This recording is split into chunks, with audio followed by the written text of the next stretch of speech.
bayan, ipaalam sa taong bayan ang katotohanan at ipaliwanag ang mga hakbang na ginagawa ng pamahalaan upang manatiling payapa at maiangat ang pamumuhay ng bawat Pilipino.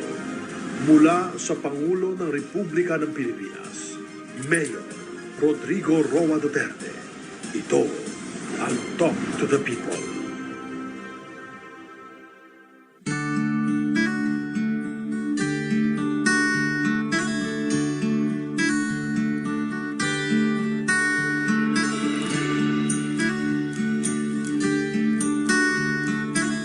Maybe to save time and really make a presentation to the people tonight that's really complete in all aspects of governance. This time I had a talk with the military guys in the other room, and I gave them an overview of the land reform because alam mo, nakita mo noon, ang battle cry nila was land for the landless. Tapos ang tira nila is land reform.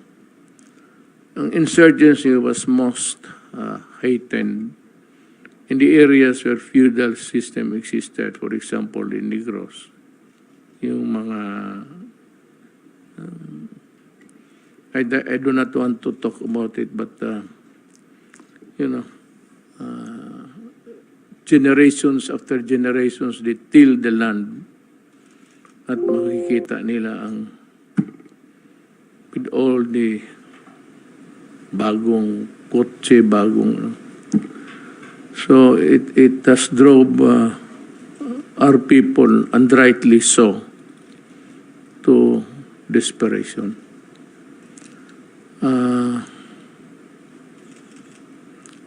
Although land reform has already ceased, sabi ko sa Department of Agrarian Reforms, for those guys who are beneficiaries of the land reform and who were declared to be legitimate to own a certain piece of a big landed owner, sabi ko sa kanya, they must be placed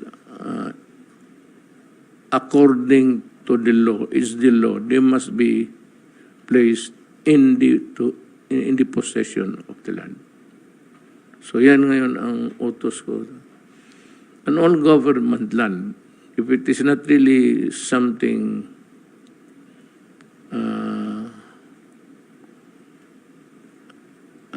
gaya itong mga military reservations, I'm sorry, but I cannot,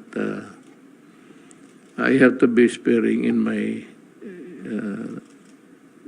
actuations there because hindi naman pwede na we deprive of the military of the land that they would need to effectively exercise, train, and even just to wander there about training for being a soldier. So the one that oversaid which I would place on his shoulder to implement it. You are listening, Secretary Casaciones of the Agrarian Reform. He will tell you his load and produkto niya to tell us how many hectares of land have we distributed to the Filipino. Kaya nawalaan na. Land issue is no longer relevant in the cause of the communists. Nawala na. Inunahan ko na sila. Ako na nagbibigay mismo at mamalaki kayong mga Pilipino, mas marunong ang gobyerno. Mas marunong ako mag-isip.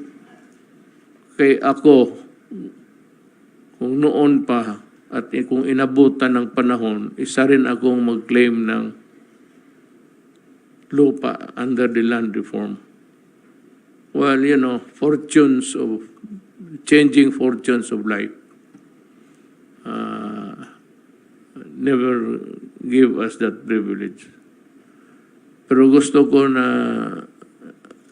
masabi sa Pilipinas ngayon, the whole country, what we have done so far to give lands to the Filipino. Secretary Casares, you have the floor. Maraming salamat po, mahal na Pangulo. Sa ating pong mahal na Pangulo at mga miyembro ng Gabinete, magandang gabi po sa inyong lahat. At lalong-lalo na po, isa pong mapagpalang gabi sa lahat ng mamamayang Pilipino, lalong-lalo na po yung isa sa mga tunay na bayani ng ating bansa, ang ating mga magsasaka. Tunay na pagbabago sa reformang agraryo, yan ang pangako ni Mayor Rodrigo Duterte nang tumakbo siya sa pagkapangulo. Ang sabi niya, pataasin ang antas ng pamumuhay ng ating mga magsasaka. Palayain sila sa tanikala ng pagkaalipin sa lupa. Nang mag-umpisa ang Administrasyong Duterte, maraming hamon ang kanyang hinarap sa larangan ng agrarian reform. Una, ang balanseng ektarya ng lupa na pwede pang ipamahagi ay nasa 548,564 hektarya na lamang. Subalit karamihan dito ay problematic land holdings dahil sa mga pending na kaso. Dagdag pa rito, nagwakas na ang pag-i-issue ng Notice of Coverage noong 2014. Ikalawa, sa usaping legal, mahigit 50,000 mga kasong may kinalaman sa DAR Adjudication Board at Agrarian Law Implementation ang pending at wala pang kalutasan na siyang naging dahilan ng napakaraming protesta at pagkilos ng magsasaka sa lansangan. Ang kaso sa ilalim ng DARAB ay mga usaping may kinalaman sa hindi pagkakasundo sa pagitan ng mga may-ari ng lupa at mga magsasaka. Samantalang ang mga kasong kategorya ng Agrarian Law Implementation ay may mga kasong may kinalaman sa mga alituntunin sa pagpapatupad ng programa. Pangatlo, dinatnan ng Administrasyong Duterte ang 1.3 million hektarya ng lupa na ipinamigay ng mga nakaraang administrasyon bilang mga collective CLOA at apektado ang 1.1 million agrarian reform beneficiaries. Matindi ang problema na idinulot ng collective CLOA sa ating mga magsasaka sapagkat nag-away-away sila dahil hindi matukoy kung alin ang sa kanila sa collective CLOA. Masyadong minadali ng mga nakaraang administrasyon ang kanilang accomplishment sa pag-i-issue ng isang titulo para sa daang-daang magsasaka.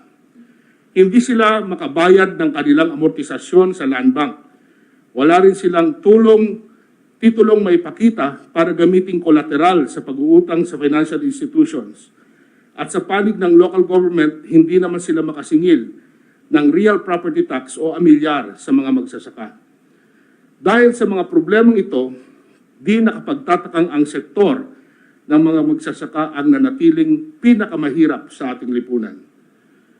Bilang pagtugon sa ganitong suliranin ng mga magsasaka, ang Pangulo at ang Kagawaran ay namahagi ng 516,000 hektarya ng mga lupain sa halos 405,800 na mga magsasaka. Pinangunahan ni Pangulong Duterte ang pinakamalaking pamamahagi ng mga lupain sa kasaysayan ng reformang agraryo. Ito ay ang pamamahagi ng Certificate of Land Ownership Award sa North Cotabato, kung saan mahigit 11,000 hektarya ang lupain ang pinamigay sa isang araw.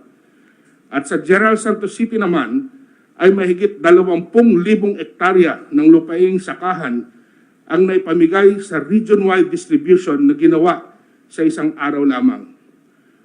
Pagkatapos ng pagkabinbin ng 30 taon, sa wakas ay naipahimahagi na ang kontrobersyal at malalaking estado o pribadong lupain ni Nemesio Tan at Luisa Locsin na parehong matatagpuan sa Capiz. Ganun din naman sa Arakan Valley sa North Cotabato. Sa unang pagkakataon sa kasaysayan ng agrarian reform, ang kalihim 10 ng kanyang mga opisyal at empleyado ng kagawaran ang mismong naghahatid ng mga titulo ng lupa sa mismong mga bahay at bukirin ng mga magsasaka. At yan ay tinatawag naming door-to-door bilang pagsunod sa utos ng Pangulo na ibaba at ilapit ang pamahalaan sa maralitang magsasaka. Bilang solusyon naman sa problemang dala ng collective CLOA, inilunsad ng DAR sa patnubay ng economic managers ng Pangulong Duterte ang proyektong Split o Support to Parcelization of Lands for Individual Titling. Pinondohan ito ng World Bank ng 19 na bilyong piso at 5 bilyong piso naman ang mula sa national government. Mahigit sa 1.1 milyong magsasaka ang napipintong makikinabang sa project split na may mahigit na 1.3 milyong ektaryang lupain. Upang madagdagan ang lupang ipapamigay sa mga magsasaka, noong 2019, nag-issue ang Pangulo ng isang kautusan, ang Executive Order No. 75, na naglalayong ipamahagi ang mga hindi ginagamit na lupang pag-aari ng pamahalaan o idle government-owned lands na angkop sa pagsasaka. Tinatayang may 232,000 hektarya ang mapapasakamay ng mga magsasaka dahil sa naturang hakbang. Kasama na dito ang Boracay, Davao National Agricultural School, Cagayan State University, Pampanga State Agricultural University, at Yuliking Ranch sa Busuanga, Palawan. Sa kooperasyon ng Department of National Defense sa pamumuno ni Secretary Delfin Lorenzana, noong Abril 30, 2021, nakipagkasundo ang DAR sa Bangsamoro Autonomous Region for Muslim Mindanao upang ipamahagi ang mga sumusunod na lupain. 1,300 hectares sa Marawi City. Sa Lanao del Sur naman, 780 hectares sa municipality ng Sagiran, 1,324 hektarya sa municipality ng Piagopo, at 1,396 na hektarya sa munisipalidad ng Marantao. Sa kasalukuyan ay sinusukat na ang mga lupain na ito at pipirmahan na ang deed of transfer ng mga government-owned lands at sa darating na Oktubre ay pwede nang ipamigay ang nasabing mga lupain. Lahat ng government-owned lands na ipapamahagi ay ibibigay sa mga magsasaka ng walang bayad. Sa pagpapatupad ng EO 75 ng ating Pangulo, na ipamahagi na ang higit sa 2,500 hektarya ng lupang pag-aari ng pamahalaan sa mahigit 2,000 magsasaka. Kasama sa mga nabiyayaan ng government-owned lands ang may 124 na mga graduate ng kursong agriculture. Ito ay alinsunod sa Administrative Order No. 3, Series of 2020, na naglalayong hikayatin ang mga kabataan sa pagsasaka, lalo na't kumukonti na ang ating magsasaka at nasa 57 anyos na ang average age nila.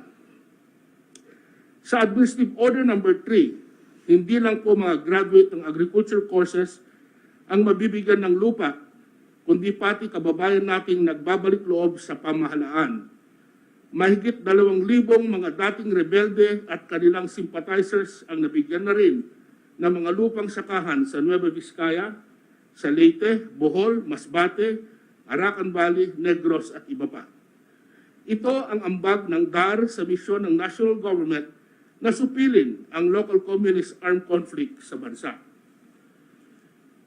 Sa Muslim Mindanao naman, 146 na mga decommissioned combatant ng Moro Islamic Liberation Front ang naging benepisyaryo ng mga lupang ipinamahagi sa Bangsamoro Region.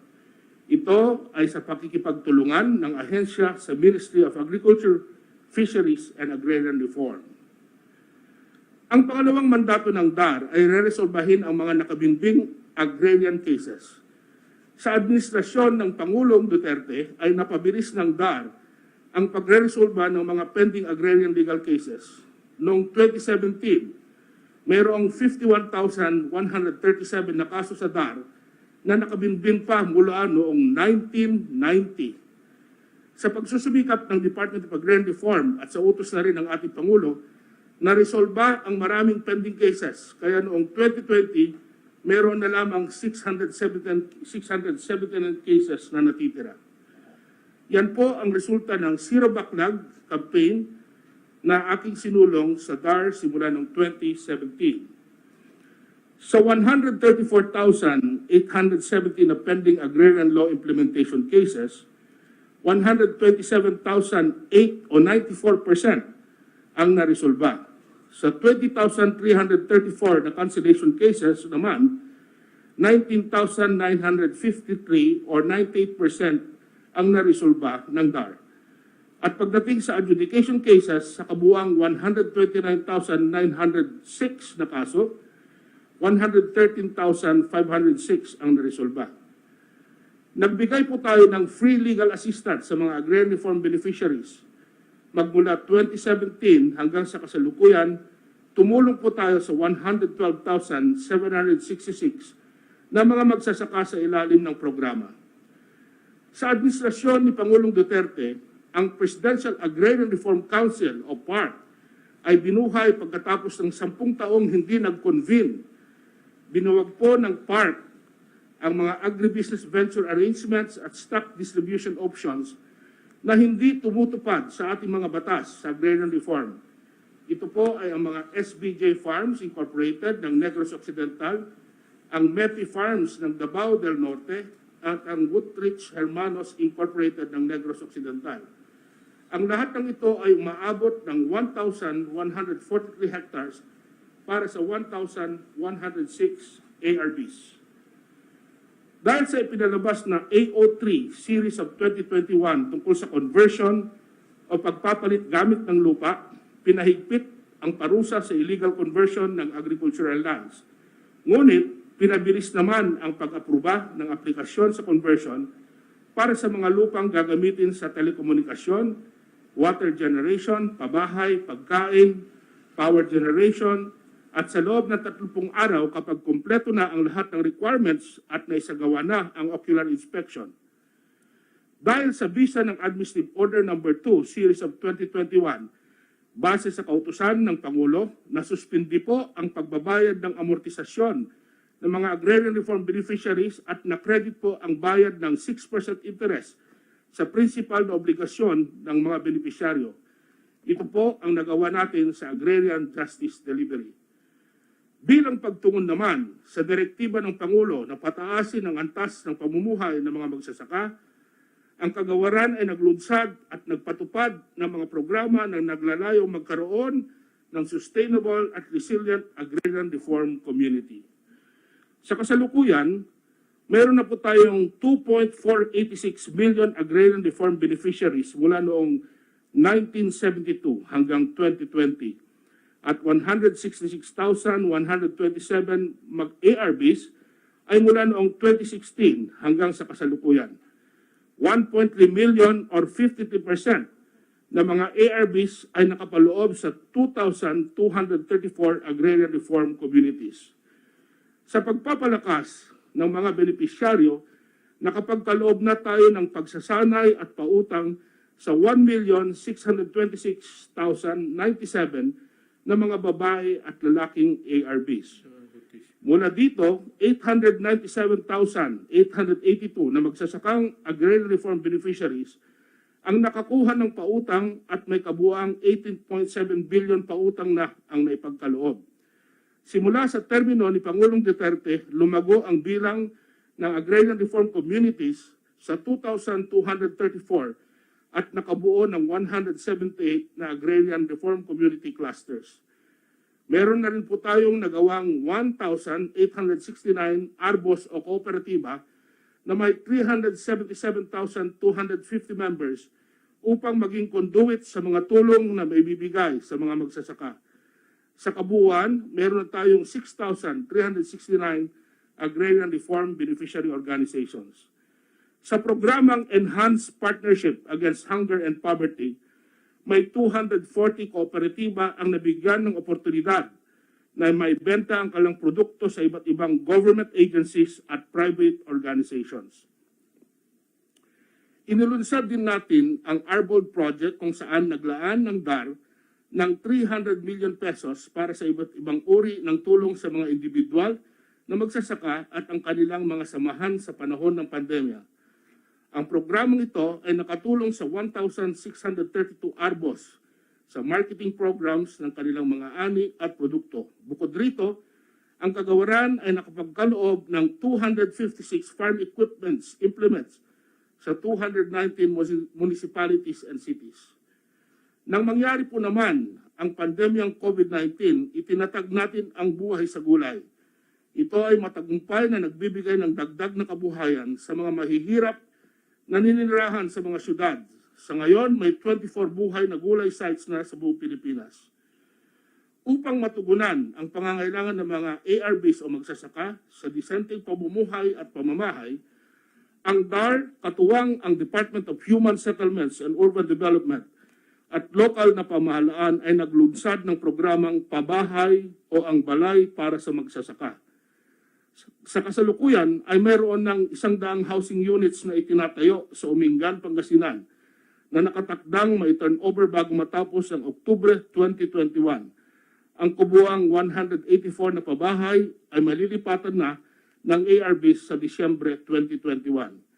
Sa buong Pilipinas ay may 150 na LGUs na nag-apply para sa balay magsasaka. Pero sa kasalukuyan ay 29 LGUs pa lamang ang nag-qualify para sa pabahay magsasaka. Sa panahon ni Pangulong Rodrigo Duterte, ang kagawaran sa pakikipag-isa ng National Irrigation Administration ay nakapagkaloob ng 313 na proyektong patubig na nagkakahalaga ng 2 billion sa iba't ibang probinsya sa buong bansa. Ang kagawaran sa ilalim ng Tulay ng Pangulo Project ay nakapagpagawa ng 177 na tulay na may kabuang sukat na 10,436 linear meters. Ilang foreign assisted projects naman ang pinasok at ipinatupad ng DAR upang makapagbigay ng mga suporta sa mga magsasaka sa rehiyon ng Mindanao. Ang Project Converge ay pinatupad sa Region 9, 10 at sa Caraga. Ang proyekto ay naayon sa base sa pangangailangan ng komunidad sa pagpapaunlad ng produksyon ng mga magsasakang nagtatanim ng palay, rubber, coffee, kasaba, abaka, niyog at iba pa. 11,560 ARBs at 33,029 households ang direktang nakikinabang at nisiyahan sa pagtanggap ng iba't ibang suportang serbisyo dahil sa Project Converge. Ang Italian assistance to the Agrarian Reform Community naman ay naglalayong mabigyan ng mga infrastruktura at mga pagsasanay ang 53,000 kabahayan at 18,000 ARBs sa Sarangani, Sultan Kudarat, Lanao del Sur at Maguindanao. Sa tulong ng gobyerno ng Italia, ang Pilipinas ay napagkalooban ng 1.5 billion na loan para maisakatuparan ang mga proyekto gaya ng farm-to-market roads, tulay, irigasyon, patubig sa mga kabahayan, solar dryers at warehouses. Nakinabang naman sa Mindanao Sustainable Agrarian and Agricultural Development o MINSAAD project ang 7 probinsya ng Mindanao. Ito ay ang Lanao del Norte, Bukidnon, Davao de Oro, Davao del Sur, North Cotabato, South Cotabato at Sultan Kudarat.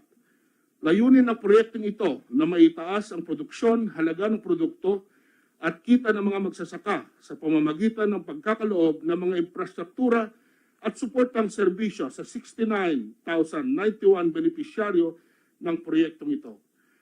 Para masiguro na lahat ng agrarian reform beneficiaries ay nahahatiran ng mga suportang serbisyo, ang DAR ay nagsasagawa ng validasyon ng mga existing CLOAS na inisyu ng ahensya.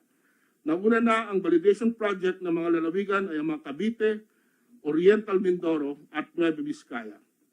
Mahal na Pangulo, bago ako magtapos, gusto ko lamang sanang ibahagi ang mga larawan na ito. Nang may talaga ako bilang kalihim ng Department of Agrarian Reform noong 2017, ganitong imahe ang sumalubong sa akin sa pagpasok sa opisina. Parating may nagrarally sa harap ng DAR. Sa katotohanan, sila ay nagtayo na ng mga barong-barong na tulugan sa bangketa bilang protesta sa mabagal na pagtugon sa mga problema ng marinitang magsasaka. Pagkatapos ng 2 araw ng aking pag-upo bilang sekretaryo, kami ay nagdialogo at sila ay kusang lumisan na punong-puno ng pag-asa sa ating pamahalaan. Umaasa po ako na sa pagtatapos ng termino ni Pangulong Duterte ay maraming suliranin ang ating mga magsasaka ang nabigyan at mabibigyan pa ng solusyon lalo na ang hinaing nila sa matagal na paghihintay sa kanilang titulo ng lupa. Naitanim na ng administrasyong ito ang binhi para tuloy-tuloy na mabigyan ng sapat na suporta ang ating mga magsasaka. At sa pagsibol ng mga serbisyong ipununla ng DAR at ng ating Pangulo, ako'y umaasa na sa darating na panahon ay aanihin rin ng ating mga magsasakang may turing na isa sa mga tunay na bayani ng ating bansa ang kaginhawaan at kaunlaran sa buhay. Dahil sa ating mga programa, naway mahikayat ang mga kabataan na magbalik sa pagsasaka at magsulong sa modernong agrikultura. Ito ang magiging kaganapan at pamana ng mga Pilipino ng reforma agraryo na ipinapatupad sa administrasyon ni Pangulong Rodrigo Duterte. Salamat po at mabuhay po tayong lahat. Salamat, Secretary Casaciones. Ang akin ito is, we have so many months left. But ang akin ito is, what we promise to the people, we should deliver. If we cannot deliver, we do not make any promises. Napakaganda ng presentasyon mo, Secretary Casaciones. And you're one of the hard-working, lahat man kayo. At may ipinakita kang resulta ng trabaho to equal the trust that I placed upon you to handle itong land reform at saka itong agrarian reform. By the way, yung irrigation na yan was a campaign promise noon na ilibre ko na sila sa tubig. At ayan ngayon, they used to pay 5,000. And I remember somewhere in Bulacan, malaala ito ng mga tao doon. Kasama yung mga kaharap ko na NPA. And they were asking for a relief of the yearly 5,000. Bayaran nila sa irrigation. Ang sabi ko, kung manalo ako, I will abolish that. And sa awa ng Diyos, nanalo ako at tinupad ko yung pangako ko. And the first thing I did was to appoint General Visayas. I hope, General, that you are really working sincerely in your task so that the people can find a relief of satisfaction for this government. Yung bago ako sabihin ko lang kung sino yung mga tao dito. Si Secretary Jan Casaciones, ito yung SEDAR. Ito yung nagpa-iral. He was the one implementing the reforms we had for the agrarian reform at saka yung mga tao na who were beneficiaries and who should be placed already in possession. At hindi na ho kasi naman tinatakot gano'n. Minsan may mga armado. Kaya sabi ko sa military, pati police, na if there's any controversy there regarding the placing of possession of a certain awardee sa land reform, force the issue. Pilitin ninyo, ilagay ninyo sa pwesto ng tao. Then, ibang mga presenter ngayon is ang sunod si Secretary Francisco Duque. Then, we have Secretary Leopoldo Bongvega. Ito, imported ito from Davao. Kinuha ko talaga ito simply for his honesty. He has been the head of the Davao Medical Center until he retired. At ito yung 67.3 billion deficiencies. Alam mo, I am not criticizing anybody, especially itong kuha. But I've been mayor.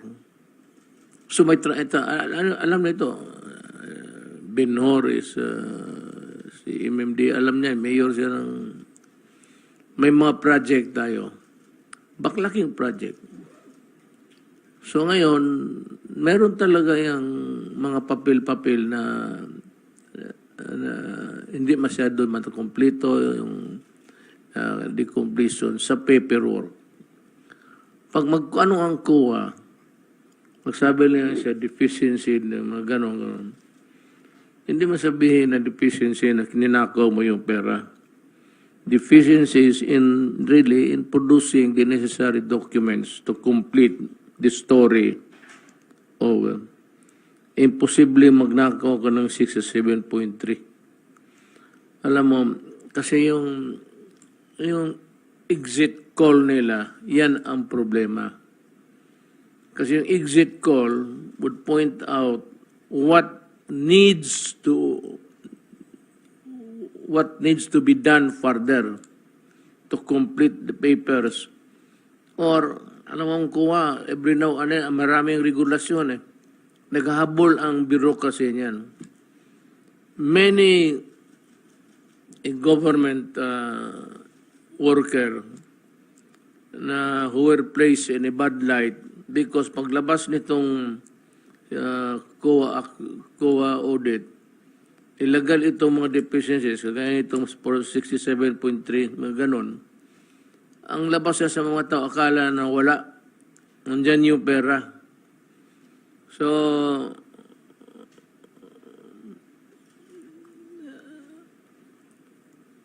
I don't know, but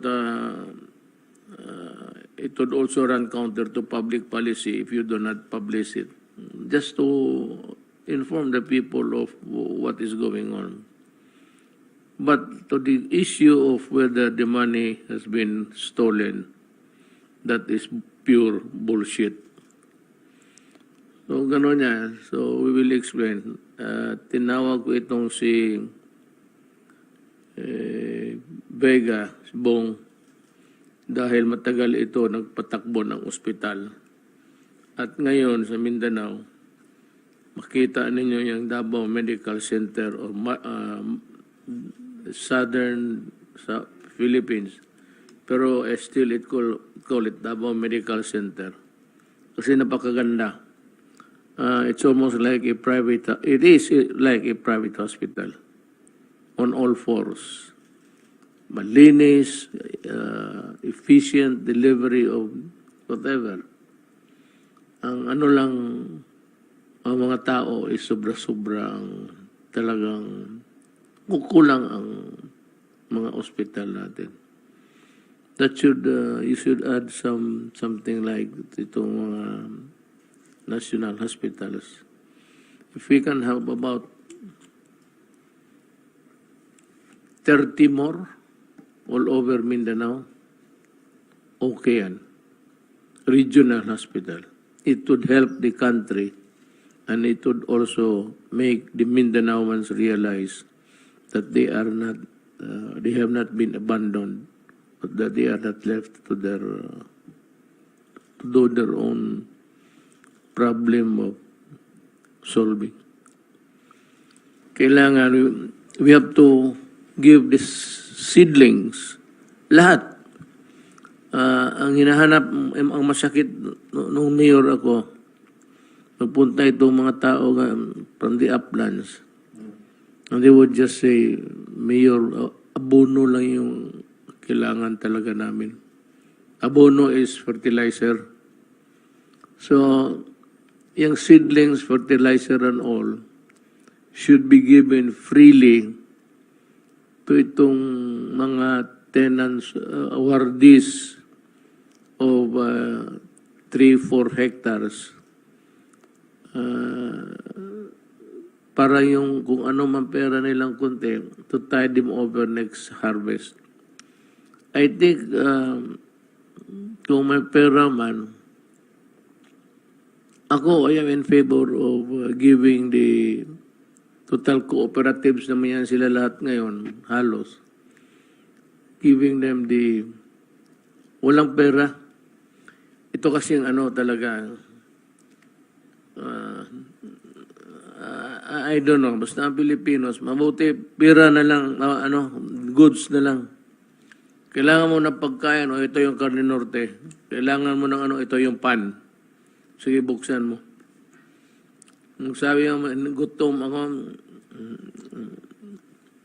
magbili lang yan ng biskwit, tapos maghigop ng siya mo ang poop ng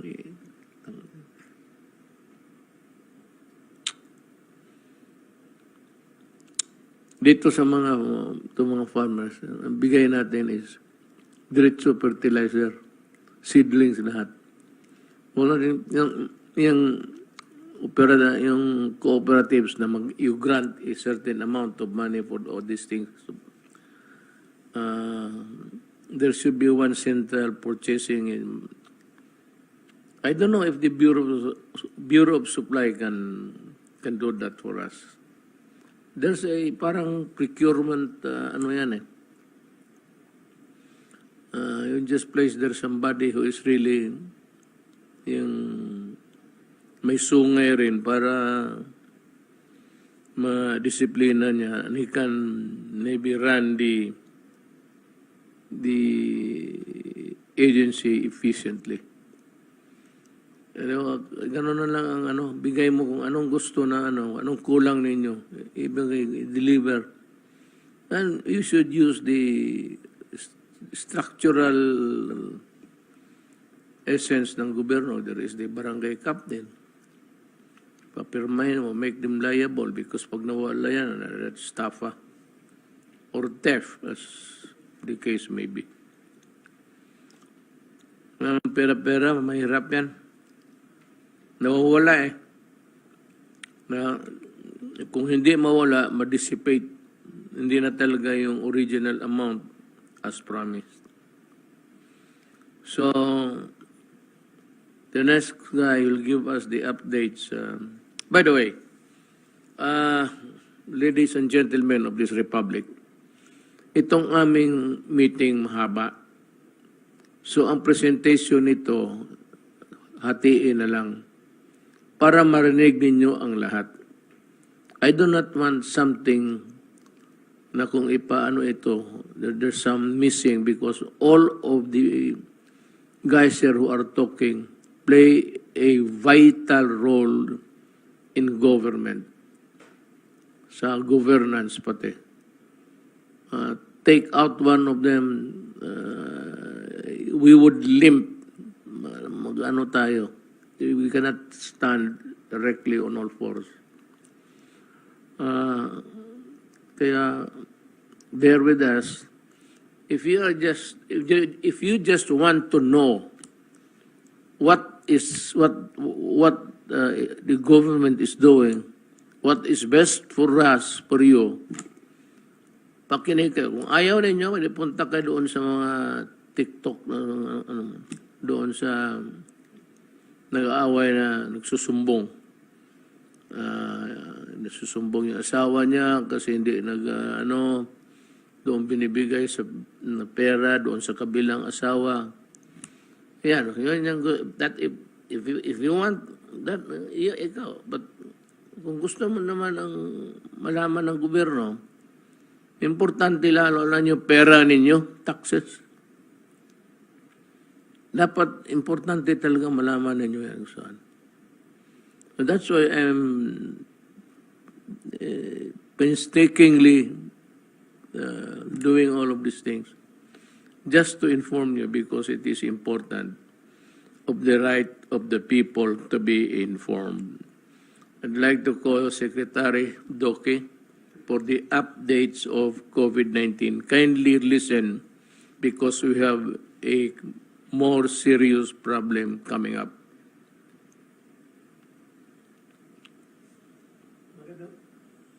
Magandang gabi po, Mr. President, kay Senator Bongo, Chair of the Committee on Health. Ang aking po mga kapwa miyembro ng kabinete at higit po sa lahat sa ating po mga mamamayan, magandang gabi po sa atin lahat sa ngalan po ng Department of Health at ng Interagency Task Force on Emerging Infectious Diseases. Magbabahagi po ako muli sa inyo ng isang maikling ulat ukol po sa ating COVID-19 situation, kabilang na ang updates sa ating pong biosurveillance at ang ating pong rekomendasyon sa usapin ng pediatric vaccination o pagbabakuna sa mga batang edad 17 taon at pababa. Next slide, please. Ngayon, ika-16 ng Agosto, taon 2021, meron na po tayong nadagdag na muli 14,610 na mga bagong kaso. Bahagyang mababa po ito doon sa naitala natin kahapon na humigit kumulang mga 14,700. At ang ating pong pangkalahatan na bilang ng kaso ay umabot na po sa 1,755,846. At sa 14,610 na naidagdag sa ating mga kaso, yun po galing sa NCR ang pinakamataas, sumipa na naman po dito sa 4,071, sumunod po Region 4A, 3,232, samantalang ang Region 3 ay ang kanyang naiambag ay 1,903. At andun po Region 7 at Region 10, 4th and 5th position. At ang mga pangunahing mga probinsya at mga syudad na may mga pinakamalaking naitalang kaso, Cavite is 1,214, ang Laguna 1,059, Quezon City 730, Bulacan 709, and Rizal 547. Ang atin naman mga aktibong mga kaso ay umabot po sa 106,672 at may kasama na po itong bagong 14,513 at ang pangkatumbas po nito ay more or less 6.08%. Samantalang ang ating po recoveries ay naitala natin ng 92.20% at ito po ang katumbas 1,618,808. Meron po tayong naidagdag na 10,674 recoveries.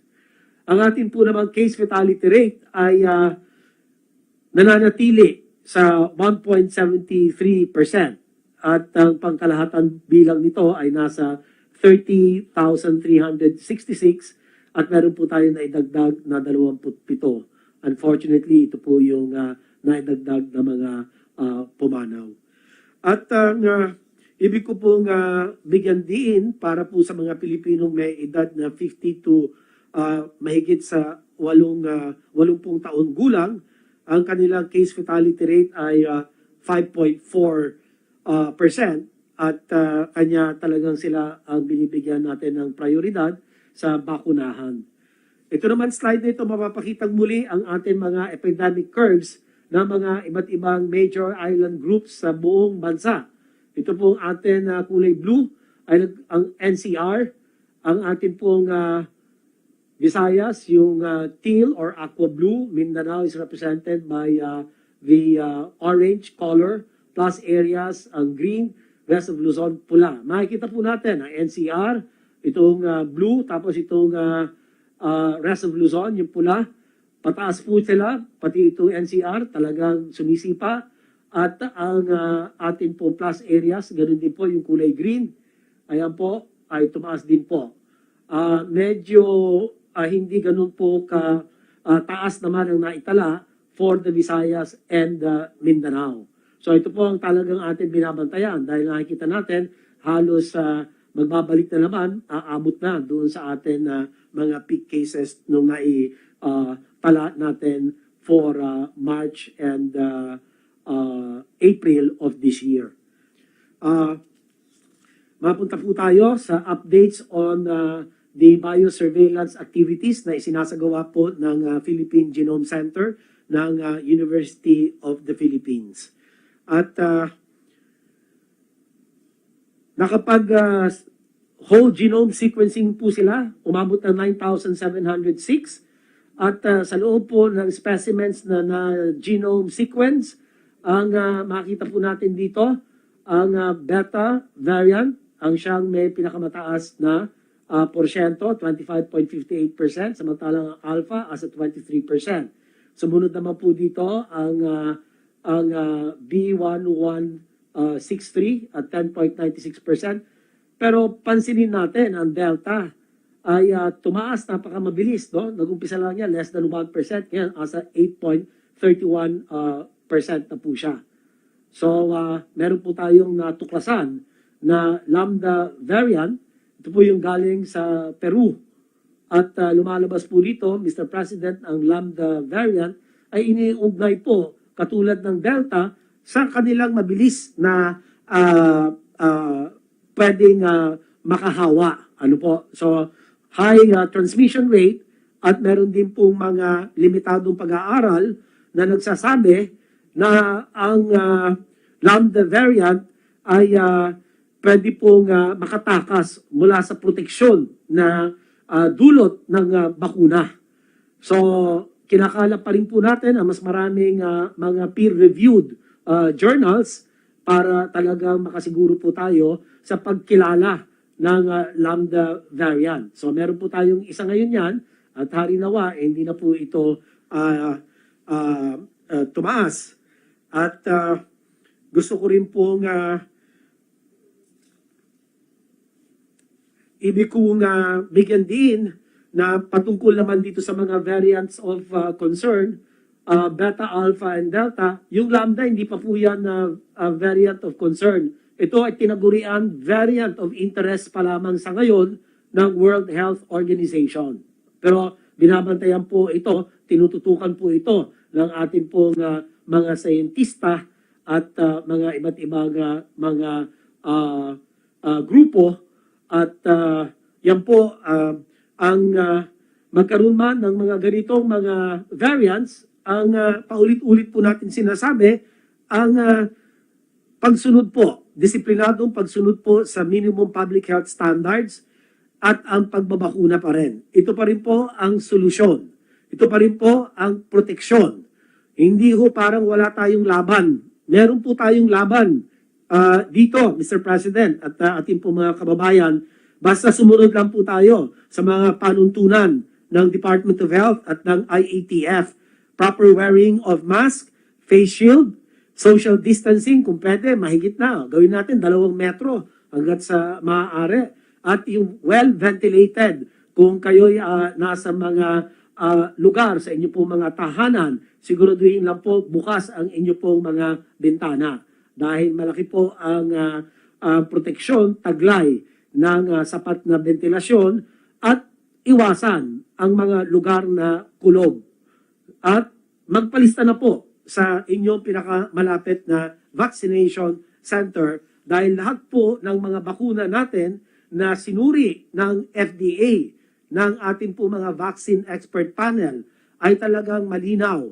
Sila po ay epektibo laban po sa malubhang COVID-19 infection at nakakaibsan o nakakaiwas po ng hospitalization at higit sa lahat po naiiwasan ang pagpanaw. Kanya muli ay ito po ang ating panawagan. Mr. President, kung naalala ninyo, meron pong lumalabas na isang doktor na nagsasalita po sa mga Facebook, sa mga interviews, sir, na sinasabi niya na mas masama daw yung bakuna kesa doon sa COVID-19. Ay wala pong katotohanan itong sinasabi niya, Mr. President. Kasi kung titignan natin, sa 20.8 million doses na naibigay po natin, ang reported adverse events following immunization ay nasa 0.26% lamang, Mr. President. Napakamababa po. Samantalang non-serious adverse event following immunization ay nasa 0.24%. Aba, di mas lalo naman pong mababa ang porsyento ng serious o yung pong grabe kung tawagin na adverse events pagkatapos po ng bakunahan asa 0.006%. So ito po mga tao ito nagkakalat ay talagang pinipilit na warakin yung vaccine confidence po ng ating mga kababayan. At hindi po tama ito, Mr. President. Yun na lang po ang akin pinakahuling. Meron pa po akong last lang na mga final summary lang po at key points. Ito po yung ang ating pong bilang pagbubuod, Mr. President, ang mga pangunahin pong ating mga mensahe sa ating pong mga kababayan ay sa patuloy na pagtaas ng mga kaso sa buong bansa. Kinakailangan ang mga lokal na pamahalaan na tukuyin ang mga hotspots at clusters o mga partikular na barangay o mga lugar na nagkakaroon po ng spikes at ilagay ang mga ito sa ilalim ng mahigpit na granular lockdowns, mabilis na tukuyin ang mga kaso at close contacts at mabilis na ipadala sila sa nararapat na quarantine or isolation facilities.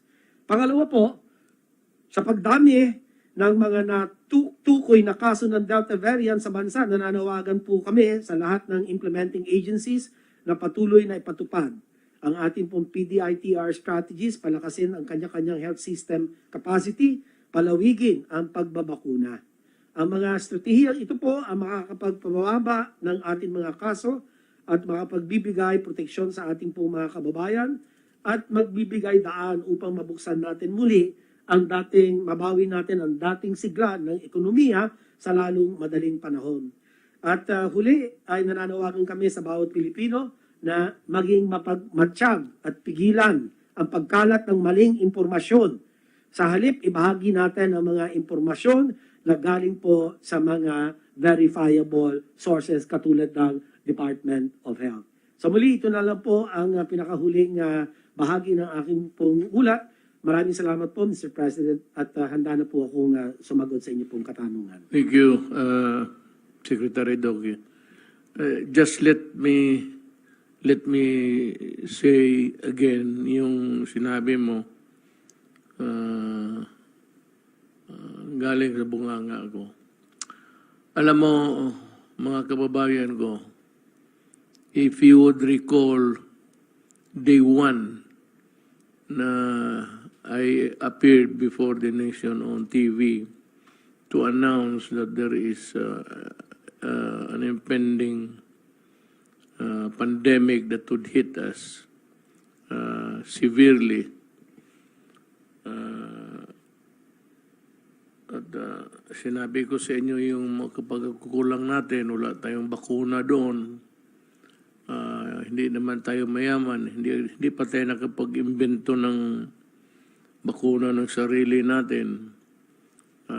Sabi ko, we'll just pray, but do not go out of your houses. Limit your mobility outside of your home. Kasi yan lang muna ang panlaban natin. And kung maglabas kayo, mask pa noon. Wala pa yung face shield. But it was mask, okay na sana yun. Pero sabi ng experts may kulang, so we have to use the shield. And the shield, we have to, you buy another, tapos yung hugas ng kamay. Yun lang naman, social distancing. Wala tayong panlaban eh. You know, we do not have the vaccines locally. We import, we buy. As soon as nandito yan sila, hindi yan lahat para sa lahat sa atin. only a portion of the population will be serviced with that supply that comes to us. Although hindi naman intermittent, but not really in a regular basis. Kaya na lang ho magbantay sa sarili ninyo. Kasi may problema tayo. Sabi nga ni Secretary Duque, merong mga variants, mga mutations. Itong isang virus, nagkaroon ng pinsan ang putang ina. Tapos na mas deadly siya. Yung pinsan niya, nanganak ng ibang variant na naman. So we have the beta, delta, lambda, alpha, kung ano-ano na lang. Ang COVID-19 lang ang may bakuna tayo. But for all of those i-mention ngayon na mga strains, yung mga klase-klase yung pumapasok sa mundo, yung delta, meron na tayo. Sa awa ng Diyos, mabutit na lang, yung COVID-19 vaccine may dampen the aggressiveness of itong mga delta. But itong gamma, itong dadating nila, sabi ng mga scientists, I think it's 1N1, which traces itself from the avian, galing sa mga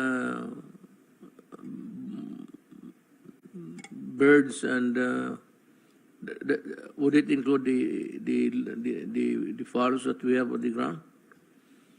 Yung mga manok galing dyan, yan ang history niyan. So, wala pala talaga panlaban. Ang ating depensa lang talaga is iwas, bahay, tapos wash your hands,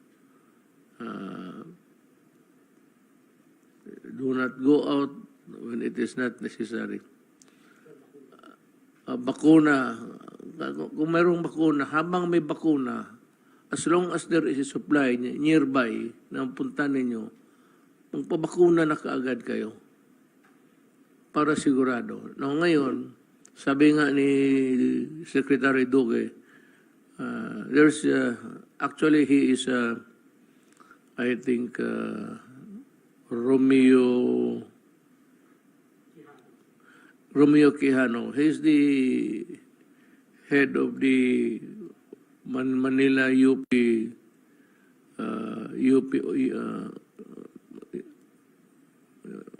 School of Medicine of UP in Manila. Siya retired. Sabi niya hindi siya naniniwala sa bakuna. On the other hand, ang bakuna raw baka tuloy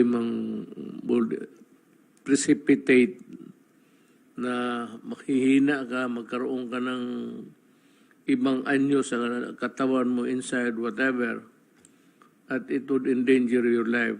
So, siya mismo hindi siya naniniwala. Alam mo, nasabi ko ba sa inyo, ito publicly, I'm sure the Chinese guys are listening, and Mr. Xi Jinping.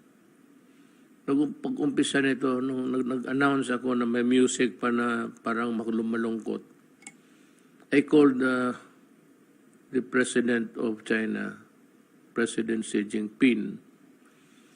At sinabi ko sa kanya, alam ko na na-project ko na kanya-kanya ito. Kami muna bago kayo.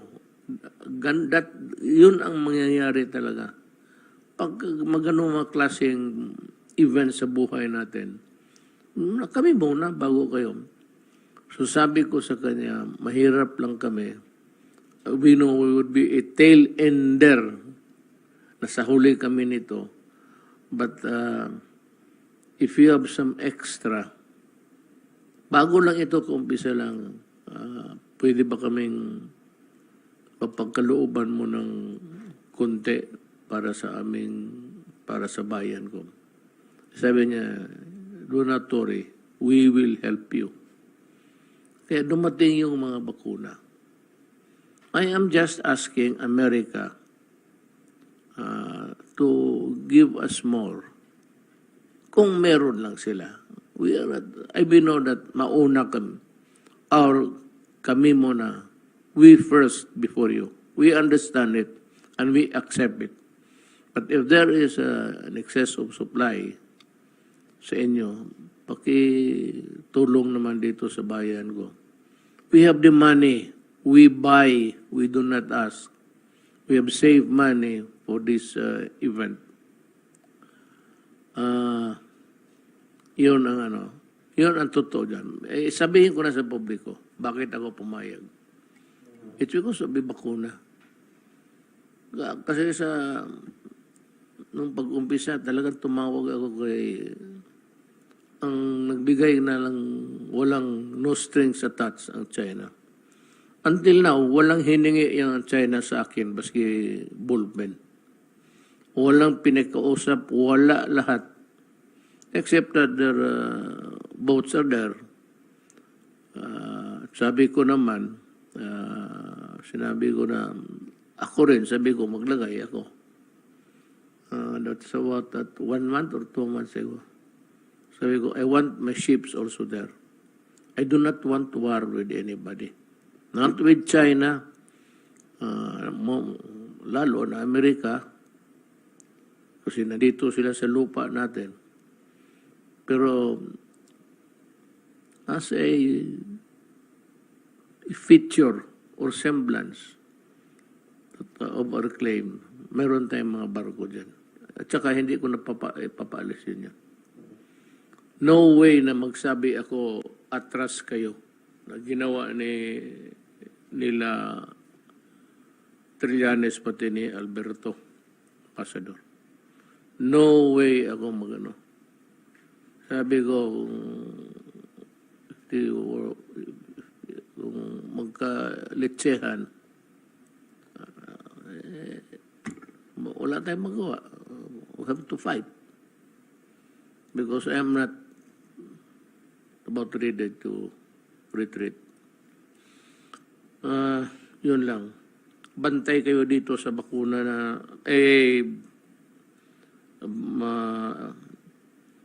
virus na bago. May sabihin ako sa inyo, ha.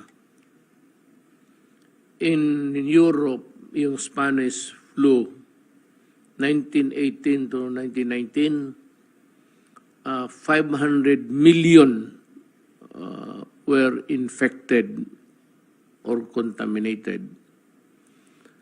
100 million died. Estimate lang yan. From 17 to 100 million ang namatay. Those reported and unreported. Sali-sali na yan, ang estimate. It was there for a long time. In the air, circling.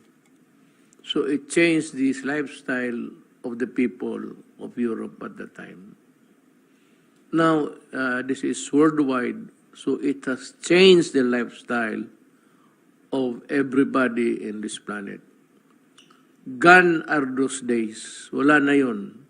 Swerte tayo, nakatikim tayo, na noon makapasyal tayo, mag-inuman, paskisan, nari care about getting a virus somewhere. Dumating na ang panahon, matagal pa to. Itong virus na to will just circulate in the air for years. So itong mask, itong limited social contacts natin, nandyan na yan, yung distancing sa bahay, hugas. Ganon na ang buhay ng Pilipino, I think, for the next how many years. Hindi na mawala yan. Yun na ang style. Wala na tayo yung sabing pasyal ng gabi, wala na. For those mga anak nating maliliit, okay lang. they would have wala silang or something losing anything. But yung mga teenager ngayon na nakatikim, they were really long for it. But I'm telling them straight, the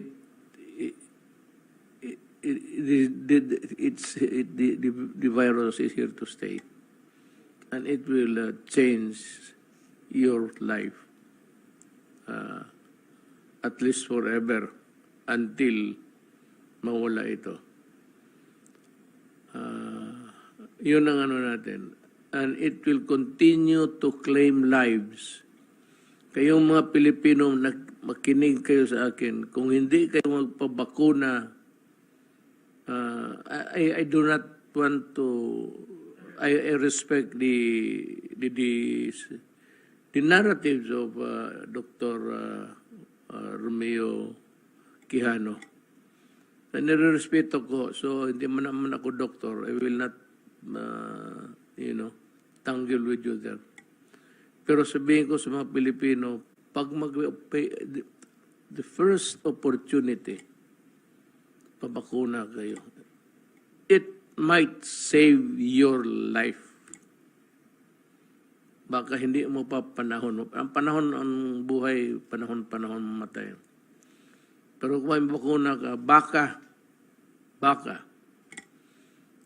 abutin ka pa sa katandaan. Yan ang mensahe ko sa inyo. Yung sabi ni Dr. Figures yan. But the problem, the basic problem, the fundamental fear is that it is here to stay and it has changed our lives from here on. Kayong mga ayaw pabakuna, okay lang sa akin. Ganito yan eh. Ideally, talagang kung talagang what would we say, pilitin ng gobyerno. But this is a democracy. We cannot arrest you if you go out, or I cannot enforce totally a rule na huwag kayong, unless of course yung sa mga barangay. Pero demokrasya to, and it's different in other countries. In other countries, Saudi Arabia, pag sinabi sara lahat. But Saudi Arabia is not the kind of setup that we have. We go now to... Mr. President. Yes, sir.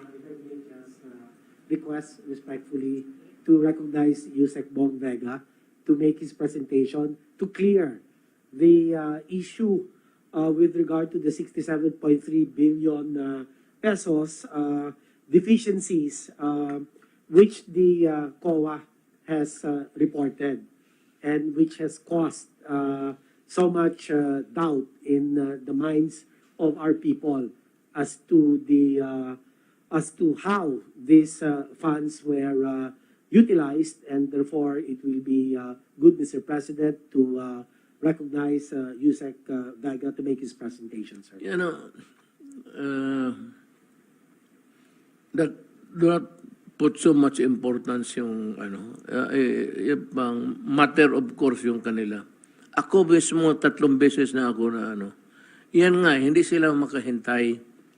You know, papers, bureaucracy takes very long, and sometimes the documents are deficient. So you need to correct. Hindi naman kasi ito kuha.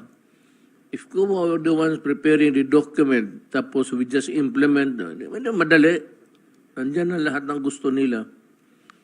Ito ngayon, yung may audit sila, yung preliminary audit nila, tapos mag-exit conference sila, at tapos i-release nila yan. Yung papel na yan na preliminary audit, pag inilabas mo yan doon sa media, it becomes the gospel truth. So you are now with something like may suspisyon na agad. Mga kaibigan, matagal ako sa gobyerno. Nangyari na yan sa akin. Nanalo ako. Gusto kong sabihin sa COA na gusto kong bulyawan. Sabi ko, sinabi ko na sa inyo, gano'n. Hindi kayo maniwala, padimanda-dimanda kayo. Umabot kami ng Supreme Court. 2 beses sila tumba. Siya sa Court of Appeals. Ang problema kasi dyan, I said, the paper that they're holding, or papers that they are in their custody, are really insufficient and deficient. Kung kailangan, huwag ka munang mag-audit hanggang hindi pa natapos ang trabaho ko. Yan lang naman sana hinihingi natin. Do not conduct an audit on our work na ongoing pa. Kasi yan, dinodocument pa yan hanggang...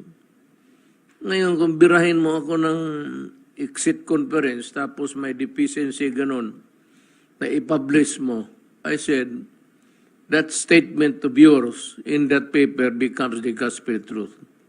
And it is not fair to the people kagaya mo who has been working, toiling para sa alam ko gusto mo nang mag-resign, pero alam mo rin na tatanggihan kita. Ngayon, noon, you have attempted to resign twice. I expect you to say something to me of this way, mag-resign ka. Sabihin ko sa iyo, hindi. Wala ka namang ginawang masama. Bakit ka mag-resign? Kung hanapin nila dyan, kung mayroon silang makita, in the end, if you find that there is mga nawala dyan, mga 500 pesos, edi magdemanda kayo. Punta ng Supreme Court. The Supreme Court will be a fair arbiter of things. So, ganon. Hindi, huwag kayong maniwala ng Ako mismo, Presidente, ako mismo nangako na I will protect you, people. It includes your money.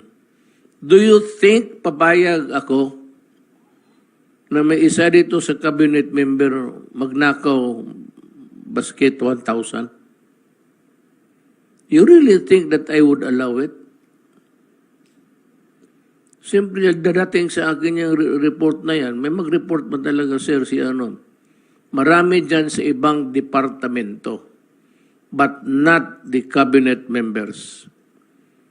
Yung mga papel na kulang-kulang doon sa baba, ang problema, it is attributed to the head of the department.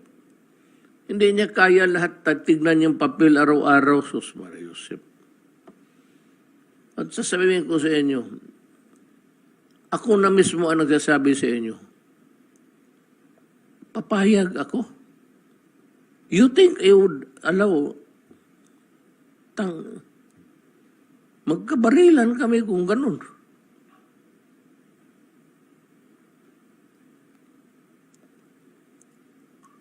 Now, I'd like to ask Undersecretary Vega to explain how the money, how much was spent, kung saan. Kung gusto ninyo, yung anong naiwan, ibalik na lang kaagad ninyo. Kayo na lang ang magpatakbo sa COVID program. You return the money, whatever is left of that, hindi pa nagastos. Kung ganon lang naman na you are being pictured as a corrupt official sa trabaho mo na halos. Go ahead, please. Mayor, Mr. President, it is our privilege and honor to present to you and to our fellow countrymen the status of the action taken by the Department of Health with regards to the deficiencies raised by COA. Next slide, please. As clarified by COA, the observations and findings are the recommendations made by the auditors for the management of the Department of Health to address the observations and findings. These are part of the audit process, which allows the audited agency to comply with the recommendations and rectify any deficiencies. The report itself does not mention any findings by the auditors of funds lost to corruption. Next slide, please. As of today, out of the 13 deficiencies, 5 were already resolved, 3 were partially resolved, and the remaining 5 are currently being complied. Next slide, please. COA flagged that our transfers to PSDBM for the procurement of PPEs, testing kits, medical supplies, and other hospital equipment for COVID-19 response were not covered by Memorandum of Agreement. Non-attachment of MOA was coordinated and consulted with PSDBM, and it was agreed by the same that non-attachment of MOA has legal basis since the items procured were considered as commonly used supplies. GPPB Resolution number 03/2020. Constant coordination with the procurement agencies to ensure that needed supplies are delivered at the possible time. To date, a total of 31 billion worth of commodities was reported by DBM as delivered. Next slide. The unobligated allotment of 11.8 billion from Bayanihan 1 and 2, including foreign loans as of December 31, 2020, are composed of GOP fund of 7.1 billion and foreign loans of 4.7 billion. 5 billion pesos of the GOP fund was considered as continuing appropriations for the year 2021, of which 4.2 billion or 83% have been utilized as of June 30, 2021 for the payment for the salaries of our HRH emergency hired. Some were used to pay for benefits for our health workers, such as the SRA, and death and sickness compensation, procurement of needed medicines and medical supplies in line with the pandemic, while 510 million remains valid for utilization until December 31, 2021. As to the foreign assisted projects, reissuance of SARO from the DBM are to be requested to supplement the funding requirements in line with COVID response. Hindi po nasayang ang mga pondong to. Next slide, please. On the deficiencies in procurement, documents and procedures, this is partially resolved. 2.48 billion mentioned deficiencies was already addressed by the procurement service of the central office. For the remaining 2.52 billion, the DOH operating units concerned were given directives to immediately comply with the COA recommendations. Also, the DOH Internal Audit Service is currently conducting review of transactions pertaining to the Bayanihan 1 and 2 funds. Next slide. There are also donations in kind with a total of 1.4 billion, to which our government retained hospitals, specifically Jose Reyes Memorial Hospital, Tondo Medical Center, and San Lazaro Hospital, missed to submit summary report list of donations received as of December 31, 2020. To date, upon validation from these concerned hospitals, they were able to provide COA the required listings. Next slide, please. Around 275 million meal allowance were flagged by COA as unauthorized. In providing meal benefits, our health facilities had to be creative, especially as our healthcare workers bemoaned the provision of meals in a literal sense. Napapanisan sila ng pagkain, hindi nakakain sa tamang oras, at nasasayang lamang kung pagkain ang binibigay ng ating hospitals. The DOH sought the approval of the Office of the President to provide the meal benefits through other forms, and OP has listened and approved provision in cash equivalents. Hence, this COA observation must be considered as resolved. COA flagged that 74 million worth of medical equipment and supplies for COVID-19 response of various hospitals remain unutilized at the end of the year 2020. These observations were mostly resolved. While waiting for completion of COVID-19 wards, some equipment were used by other wards of the hospital. We believe that our hospitals should also be given leeway to adjust their operations kung saan po ang pangangailangan. Nonetheless, we have asked the concerned units to respond to this. COA also flagged that while the implementing units went through emergency procurement process, some deliveries were delayed, thereby negating the use of the method. However, these operating units acted fast, and we believe that the ensuing delay is beyond their control. However, we continue to remind them that they should strictly enforce delivery dates for such vital supplies and equipment from their suppliers. The foregoing COA findings are more of documentary issues. Some are already resolved, while others are ongoing compliance. We are in the Public Health Service emergency situation.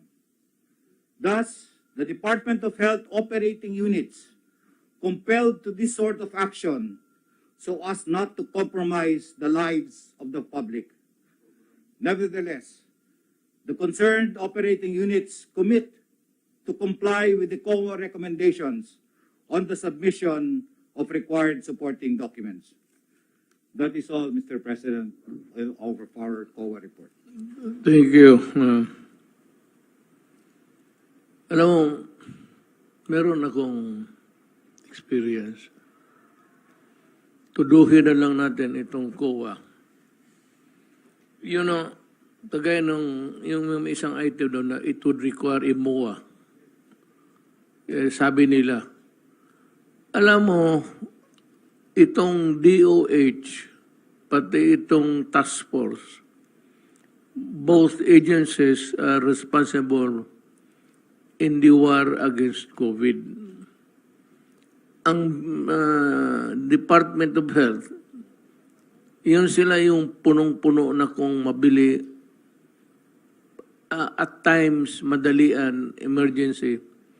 There is no just space for them to maghintay pa ng requisition, gano'n. Anak na po, buhay ang pinag-usapan natin dito. So you better just also, I'd like to remind ko, look, may auditors man nakabase dyan. Like Davao City, there is a Davao City auditor.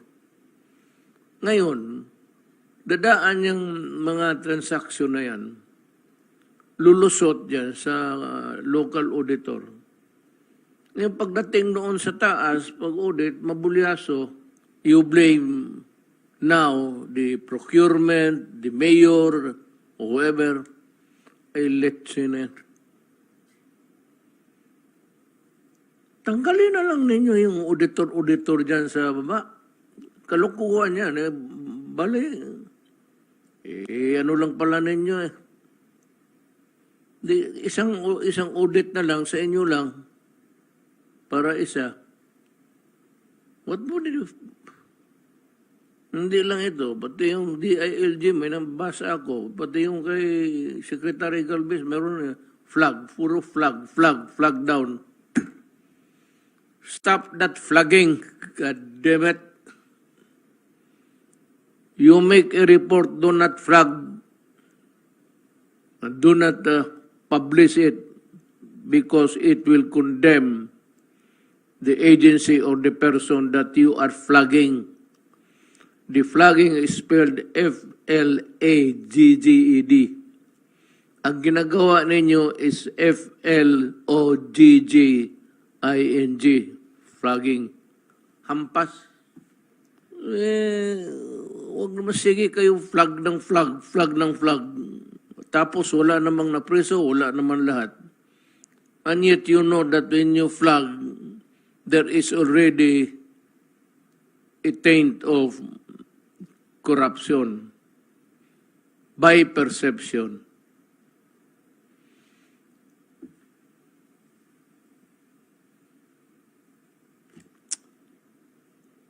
You cannot, this COVID-19 will never be won by the way you are also behaving. Alam ninyo, emergency to. It is a matter of life or death. So you have to understand and give it a little elbow room to move. Make emergency purchase, mag-utang. Ang utos ko ganon. Kung wala kayong, sa lahat sa gobyerno, especially connected with COVID, kung wala, mag-utang kayo. Hindi kayo papayag na you do everything you can. Mamamatay, nakita mo yung mga frontliners. Tapos wala kang ibigay na suporta.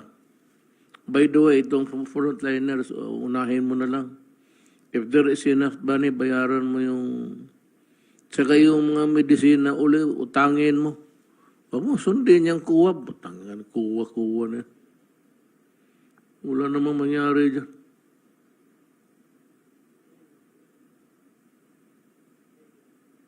Yan ang ayaw ko yung flagging eh. It creates a conundrum. Pati na, alam mo, political season na ngayon.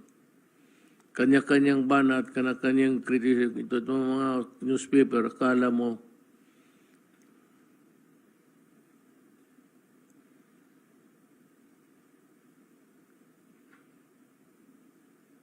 as if they are the epitome of propriety and decency.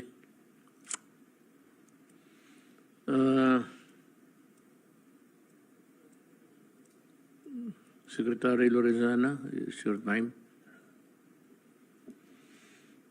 Can I share my slides, please?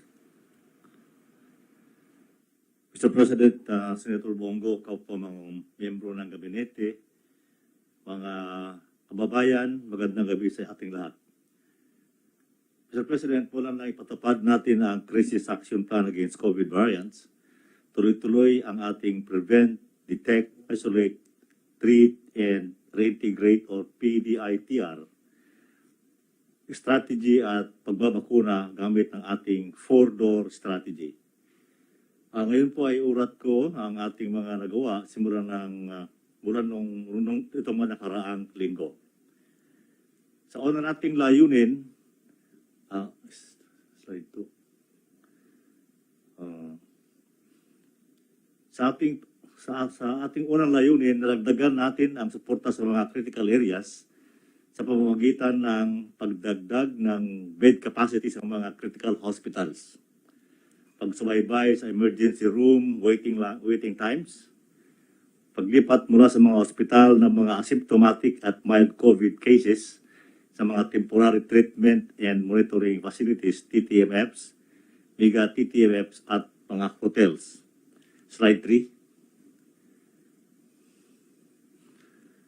Sa ating pangalawang layunin, na ipatupad natin ang mobility restrictions dahil sa pamamahagi ng ating SAP, pagdadagdag ng mga sasakyan para sa mga commuter, pagbabantay sa ating pandaigdigang hangganan or international borders, at pagbabantay sa ating mga interzonal checkpoints at galaw ng mga authorized persons outside residence or APORs.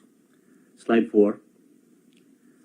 Sa pangatlong layunin natin, Mr. President, dadagdagan natin ang mga pagsisikap ng mga pamayanan para sugpuin ang COVID-19 dahil sa aktibong paghahanap ng mga COVID-19 cases, pagbabakuna sa mga sektor na kabilang sa prioridad, at pagdadagdag sa mga grupo na maaaring magpabakuna. Ito ay tatalakayin mamaya ni Secretary Galvez yung tungkol sa bakuna. Slide 5. Tiniyak naman ng ating borders subcluster na ang ating mga daungan at mahigpit na nagpapatupad ng mga health and safety protocols sa mga dumarating na overseas Filipinos, lalo na yung mga nagmula sa mga bansang matataas ang bilang ng COVID cases. Pagtatala ng DOTR ng records ng mga ROFs na nabakunahan na, at ang pagsubaybay ng DOTR sa mga nanggagaling sa ating katimugang hangganan, kabilang ang Sabah at BARMM. Slide 6. Ang communities subclusters naman na pinangungunahan ng Department of Interior and Local Government ay nakapaglabas ng mga direktiba sa mga lokal na pamahalaan, kabilang ang mga sumusunod. Pagtukoy ng mga lugar na dapat sumailalim sa granular lockdowns at paggawa ng monitoring matrix para sa active case finding, contact tracing at testing. Pag-imbentaryo ng mga TTMFs at community isolation units sa bawat LGU. At katuwang ng DOH ang pagbalangkas ng kautusan sa mga lokal na pamahalaan na magtatag ng sarili nilang 24-hour telemedicine services. Slide 7. Kabilang din sa mga iniatas ng DILG, sangayon sa mga memorandum na inilabas nito, ang reactivation ng mga Emergency Operation Center o EOCs, maigting na pagbabantay sa mga interzonal checkpoints at sa galaw ng mga authorized persons outside residences para malimitahan ang paglabas at paggalaw ng mga tao. Slide 8. Pagsasagawa ng active case findings sa bawat lalawigan, syudad at bayan, at ang pansamantalang pagpapatigil ng pagtanggap ng cremation request sa kaisa-isang crematorium sa Panay at Guimaras Islands sa Region 6. Para naman sa ating community subclusters, nakikipagpulong na ang DILG sa mga gobernador at mayor sa Region 3 at Calabarzon para pag-usapan ang mga isyong kanilang kinakaharap sa pagpapatupad ng COVID response sa kanilang mga nasasakupan.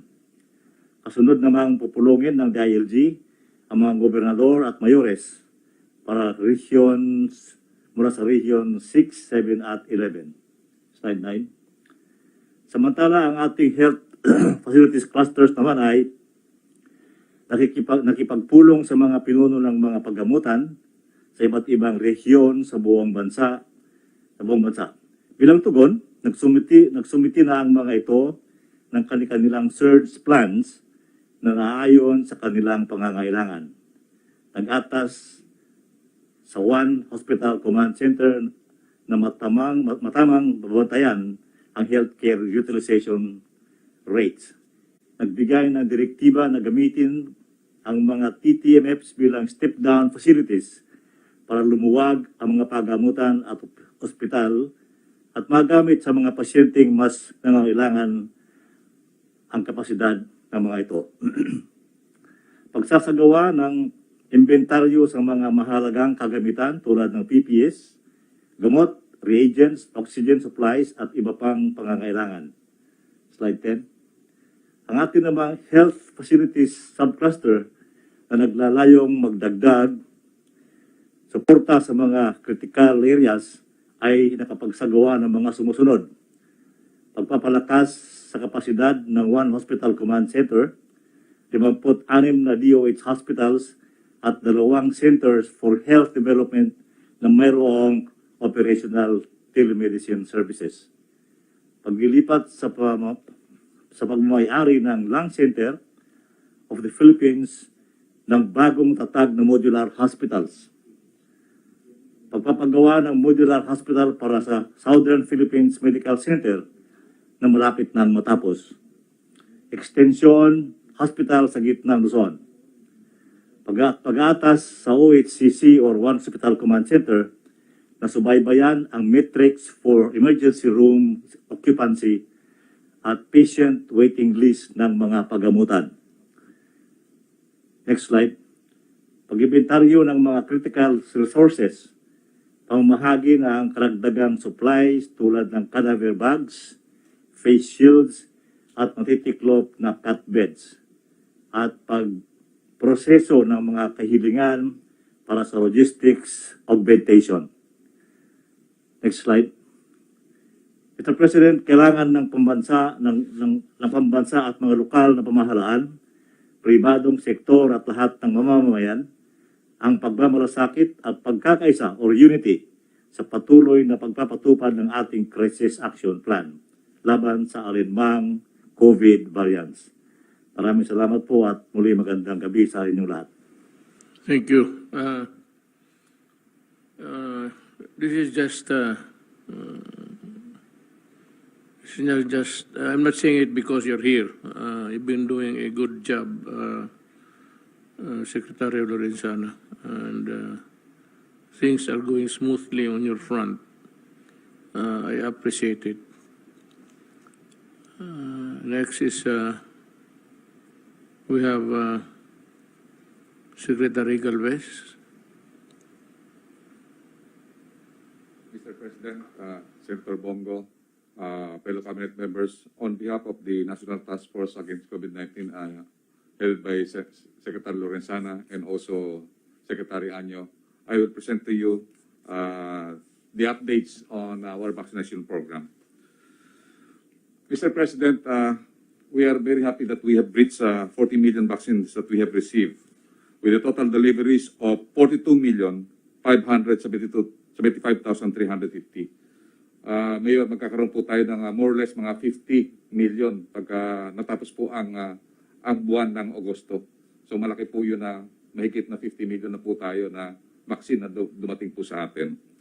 Out of this volume, ay mayroon po tayong 27,806,881 doses that have been administered, with 15,241,864 individuals that have taken the first dose, while 12,565,017 individuals are now fully vaccinated and protected, which represents 17.73% of the eligible population and 11.4% of the total population. Medyo bumaba po ang ating datos po ngayon sa pagbabakuna dahil talaga pong yung ating mga LGU ay kasulukuyan ng kanilang pandemic response.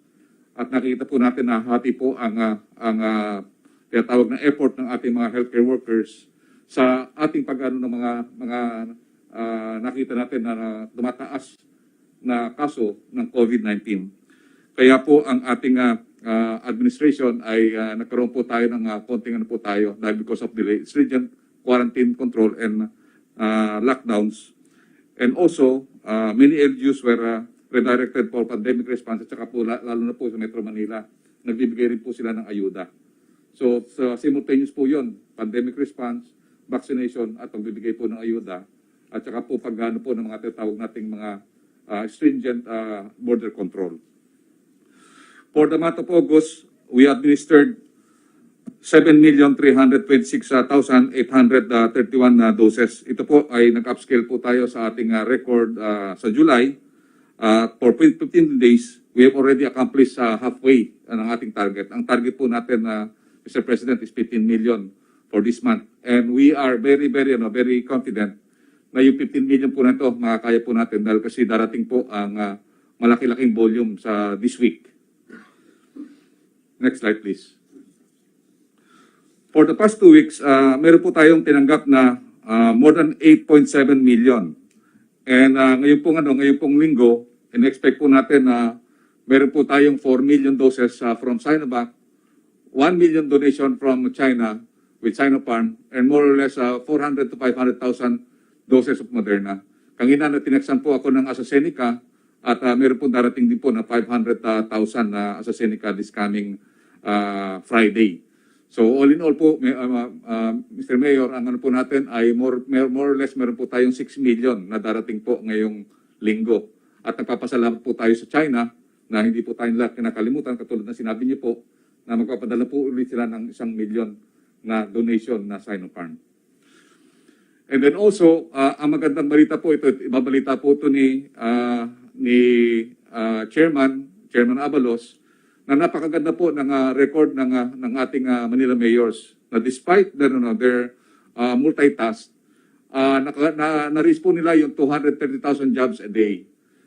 And yung kanilang vaccination ay nakadating na po na 6,354,901, or 66% of already received the first dose of their population target of 9 million.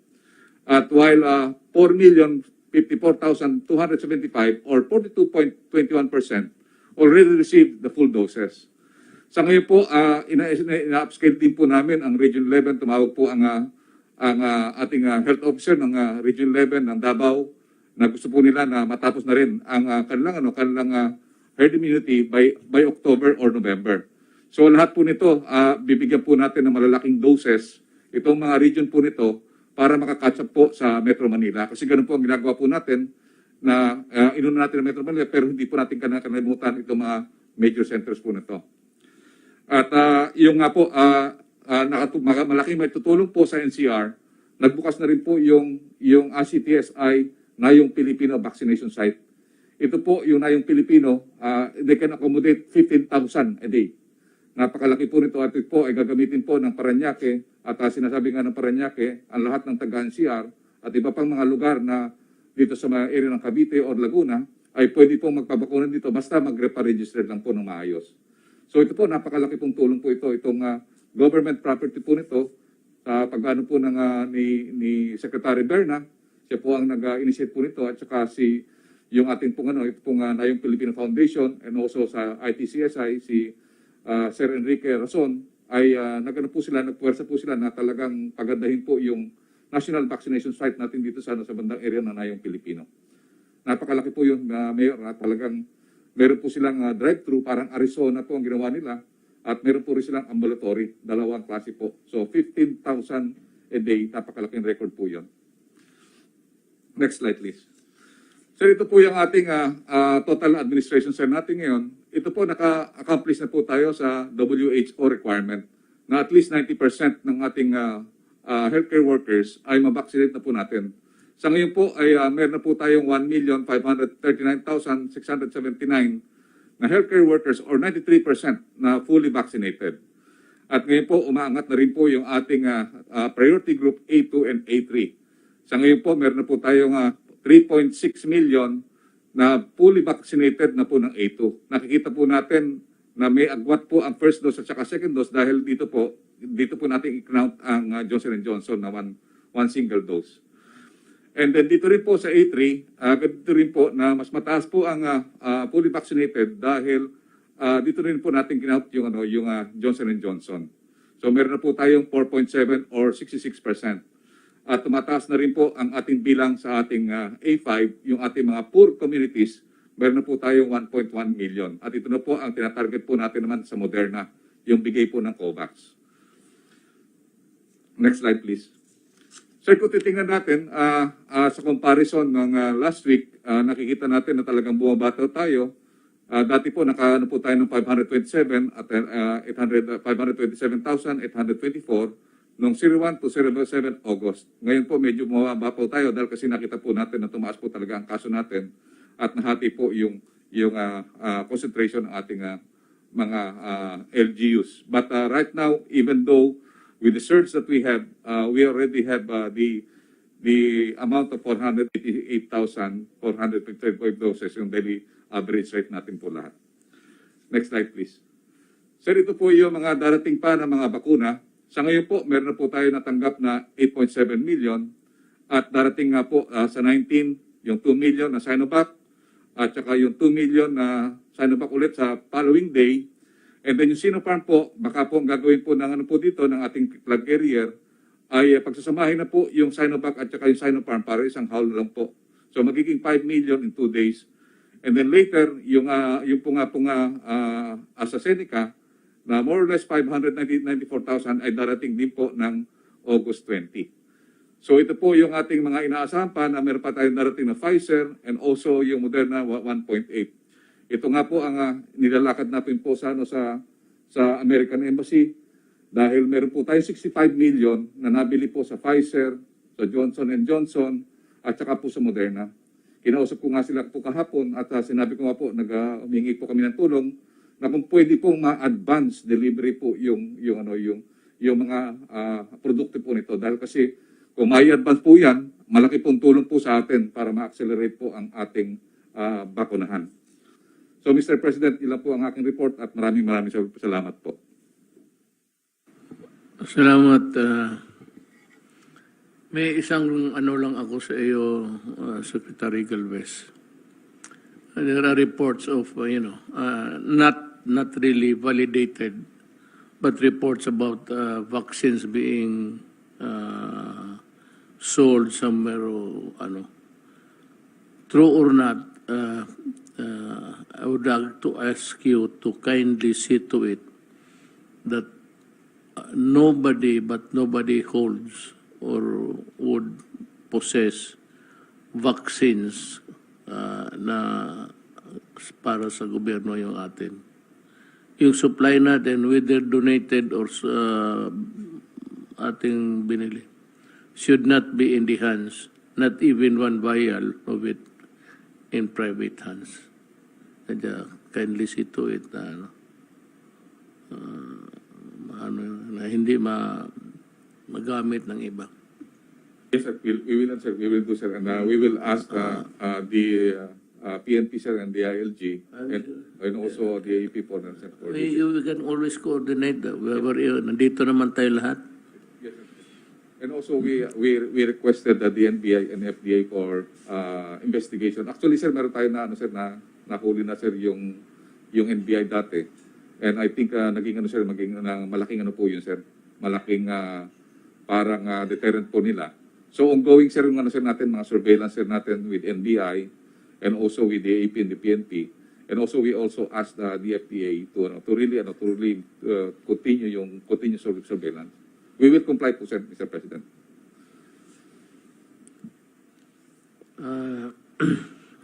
It's getting late, but they still have to hear many more. Secretary Anyo, it's your turn. Maraming salamat po. Magandang gabi, Mr. President, fellow public servants, Senator Bongo.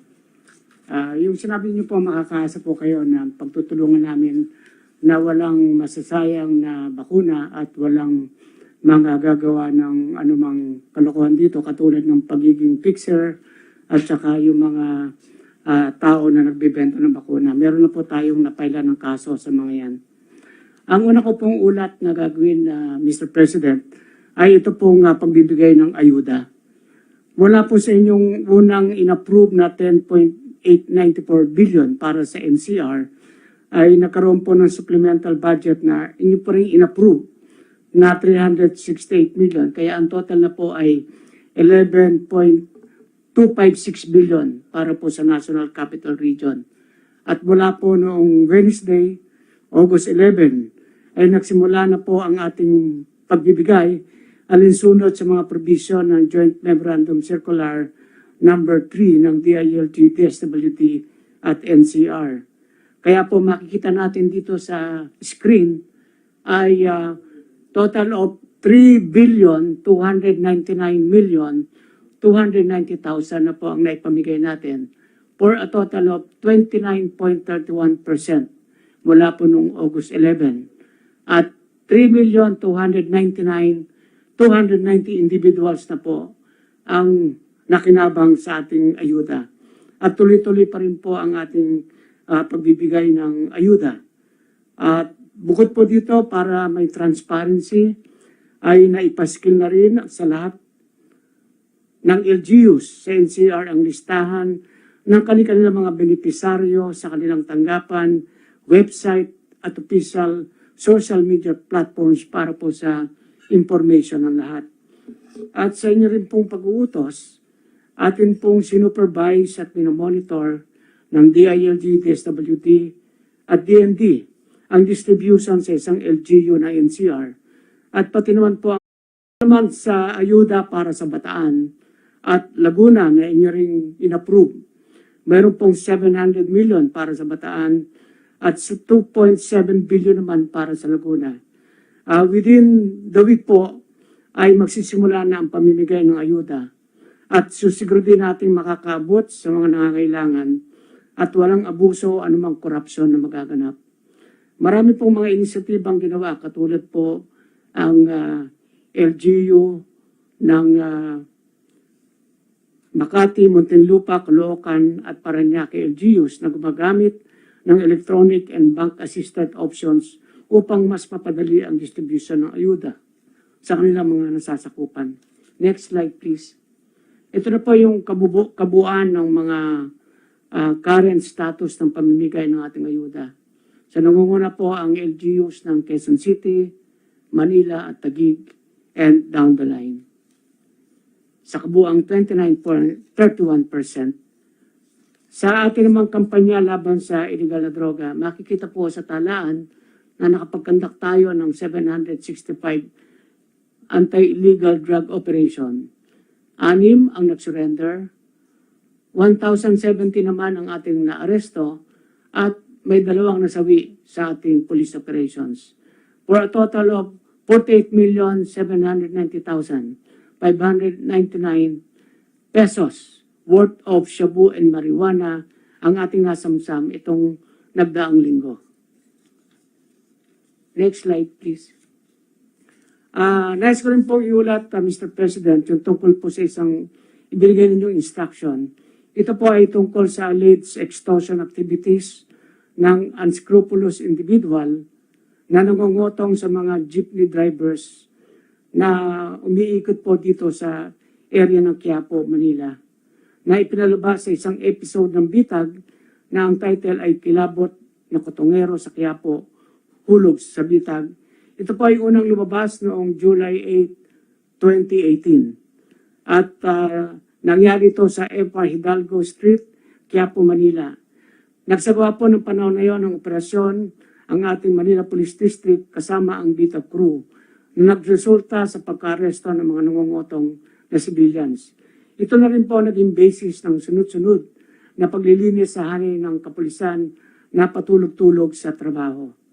Sa leadership ng ating bagong Manila Police District, si Police Brigadier General Leo Francisco, umaabot na sa 259 ang sinibak o inalis sa pwesto dahil sa pagpapabaya sa tungkulin. Ngayon po ay pinasiyasat natin kung patuloy pa ba na nangyayari ang pangungutong ng mga barkers at unscrupulous civilians sa Hidalgo Street, Quiapo. At napag-alaman natin na meron pa rin mangilan at umuulit ang nasabing pangungutong. At dahil dyan ay pinag-utos po ng ating Chief Philippine National Police, General LSR, ang pagsibak sa lahat ng 19 na police officers ng Palangka Police Community Precinct na nakakasakop sa Quiapo mula sa araw na ito.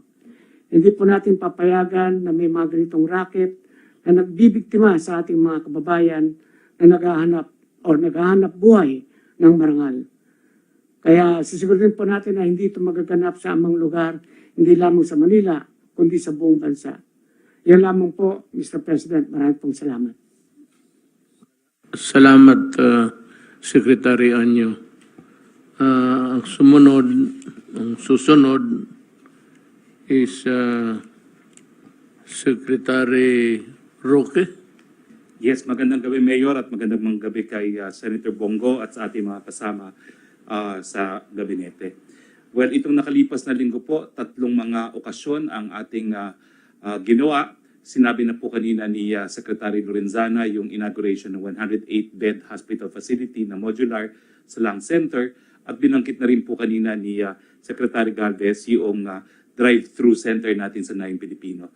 Ang DICT po ay naglunsad na ng isang programa na tinatawag na VaxCert-PH kung saan gumagawa na po sila ng isang database ng mga pangalan ng lahat ng mga nabukunahan na at sila na po ang mag-i-issue ng VaxCert-PH. No? Inaasahan po natin dahil itong VaxCert-PH ay in-issue ng isang opisina, tatanggapin na po ito ng iba't ibang mga foreign governments. No? Next slide please. Now, ito po ay isang digitally signed vaccine certificate na develop po para sa DOH at ito po ay fully compliant with the WHO new standard of digital documentation of COVID-19 certificates. So ito po yung maglulutas doon sa wala pong uniformity sa mga vaccine cards na ini-issue natin. Hindi na po mapepeke yan kasi ito po ay digitally signed at in compliance na po with the WHO requirements. Itong mga certificates po na binubuo ngayon ng DICT are subsumable and interoperable. Ibig sabihin po, pwedeng gamitin doon sa iba't ibang mga apps na ginagamit po ngayon para masiguro yung pagpabakuna gaya po ng IATA Travel Pass, ito po yung mga travel agencies, yung AOK Pass at saka yung mga different programs na ginagamit ng iba't ibang mga international program. Sa ngayon po, nag-upload po sila ng mga pangalan na nanggagaling po sa mga iba't ibang LGUs at tumataas na naman po ng husto yung mga pangalan na nare-rehistro na dito po sa DICT VaxCert.ph. Next slide please. Sa ngayon po, next slide please, patuloy na pong nagtitraining at ang DICT ng iba't ibang mga LGU para po maayos yung mga kung ano man yung mga erroneous records ng mga vaccinees. At magpo-provide po ang DICT ng contact center para po magbigay ng support dun sa mga kinangangailangan ng mga certificate request. Tinitrain na rin po natin ang mga LGUs para po dun sa mga hindi masyado techy, kumbaga, kung paano po kukuha at kung paano magagamit itong mga vax certificates nito. Next slide, please. So, sa ngayon po, habang wala pa naman po tayo itong VaxCert-PH, lahat naman po ng WHO member countries ay tumatanggap po ng yellow cards. Ito po yung existing standard na ini-issue po ngayon ng Bureau of Quarantine. No?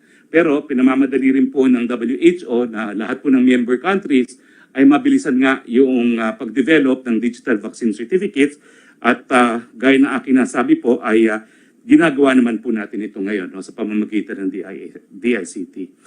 Now, ang last slide ko po ay nagpapakita kung ano po yung mga line list submission na tinatawag dito po sa VaxCert-PH. Meron na po tayong 77% of line list submitted as of August 15, 2021. So, ibig sabihin po, marami-rami na yung na-upload natin sa ating VaxCert-PH. Meron na po tayong 13.6 na merong mga issues as far as the data are concerned. No? Yung susunod po natin gagawin is yung strict data control sa line list template and uploader, yung weekly monitoring ng data quality store, yung citizen-initiated correction para po sa mga vaccine certificate. No? At nagko-conduct din po sila ng mga test no, sa ilang mga LGUs para ma-simulate po talaga yung generation ng mga vaccine certificate. At saka, so far po, dun sa test na ginawa, 74% naman po ng total beta participants, wala naman po silang nakitang problema doon sa mga records na naka-input. So, ang next step po na gagawin nila, lahat po ng LGU ay kinakailangan mag-set up ng booth na meron pong mga tao na magsaservice ng rehistro ng mga bakunado at ititrain po sila ng VaxCert team para po maka-assist sila sa ating taong bayan sa pag-generate po ng kanilang VaxCert-PH. So ating pakiusap po sa ating mga taong bayan, sa ating mga OFWs na kung kinakailangan umalis na sa ngayon, pwede po kayong pumunta sa Bureau of Quarantine para kumuha ng yellow card. Pero sa lalong mabilis na panahon po, inaasahan natin siguro no later than September po, mag-i-issue na tayo ng VaxCert PH. Yun lang po, Mayor, and good evening. Salamat, Secretary Roque. Now, we have a resource person here now with us. And he can, before we descend into a rigmarole about the conflicting claims of itong efficacy ng vaccine, we would like to hear Dr. Edsel Salvana kung ano ba talaga itong sinasabi ng itong hindi ko na palanganan, but I do not want to even quarrel with him. Mas marunong sa akin yan. Doktor yan. So, I think there are two schools of thought, and one is the one being adopted by the government as its program for COVID-19. Dr. Salvana, can you kindly give us a reading of what ano ba talaga, what's up here? Go ahead. Yes, thank you, Mr. President. I can actually also give you an overview of the efficacy of the vaccines against the Delta variant and the Lambda variant, if you prefer, Mr. President, if I can share my slides.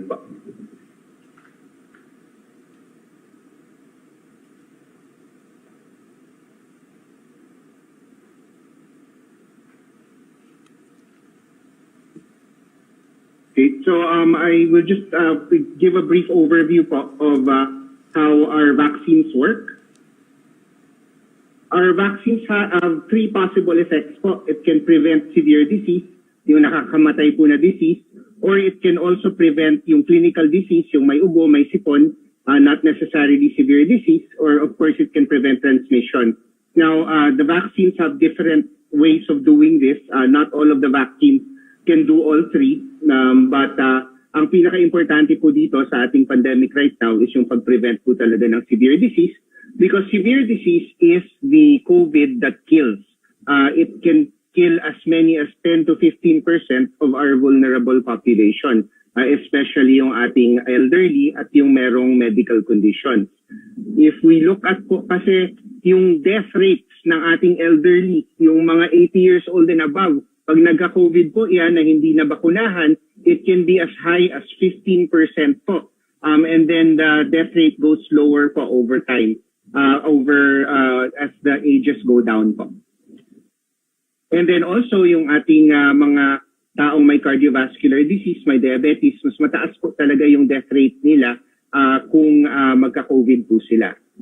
Now, yung layunin po talaga ng vaccines natin na nakaka-prevent ng tinatawag na severe disease is yung leon na nakakapatay ng tao, we turn it into a kitten na pwede kang masaktan pero it will not kill you. So that is really the way that we want these vaccines that prevent severe disease to work. And the good news is po, lahat po ng bakuna natin right now, they had high efficacy against the original COVID, and it also maintains high efficacy against Delta and also this new Lambda po. Now, another possibility is that the vaccine also prevents you from having symptoms, so hindi na magkakaubo, hindi na magkakasipon, pero nakakahawa pa rin, but there is less need to access the healthcare system. Dati po, maganda po talaga yung vaccines natin even for this. Unfortunately, because of Delta, medyo bumaba na rin yung efficacy for preventing clinical disease, but mataas pa rin naman yung efficacy for preventing severe disease. So ito, kinikage po natin yung layon para hindi ka na nagkakaroon ng symptoms.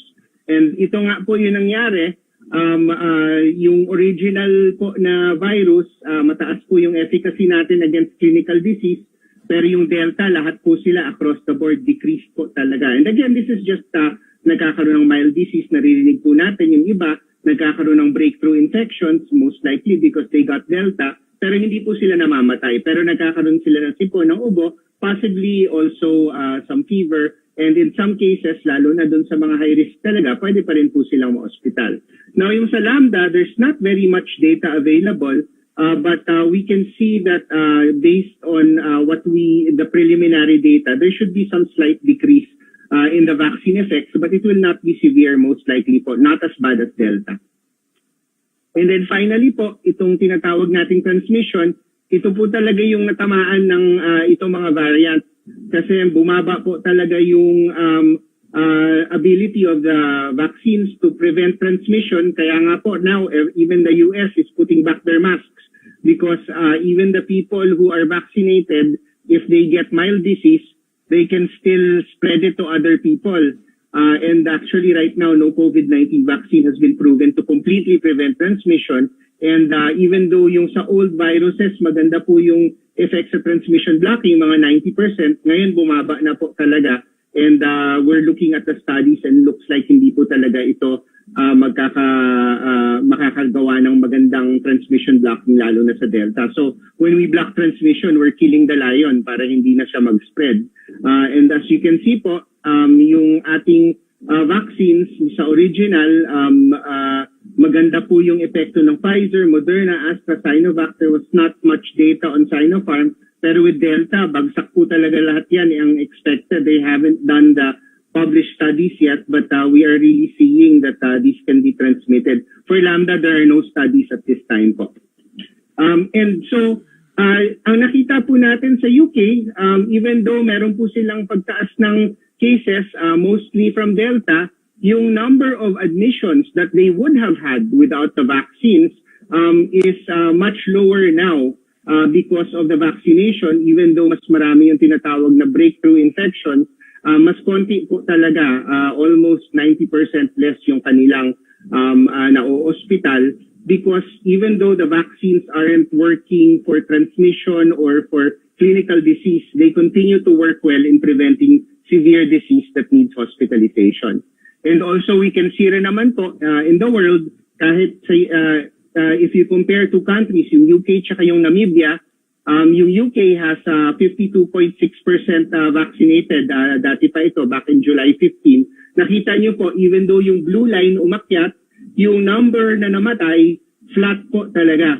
Compare ito Namibia, na nung tumaas yung cases nila, tumaas rin yung deaths nila. And this is really proof that our vaccines continue to protect against severe disease, even if it's Delta or foreseeably in the future kung Lambda. Our vaccines will continue to protect us from dying, and hopefully it will let us keep our economy open kasi yung mga hospital, imbes na 3% of all the cases, magiging 0.3% na lang po. So in yung bagong strategy po, because of Delta, all vaccines that we have right now prevent 90% or more of severe COVID-19 death and death from COVID-19, regardless of the variant po. And vaccinating widely will decrease our severe cases by over 90%. The healthcare system can manage and the economy can remain open.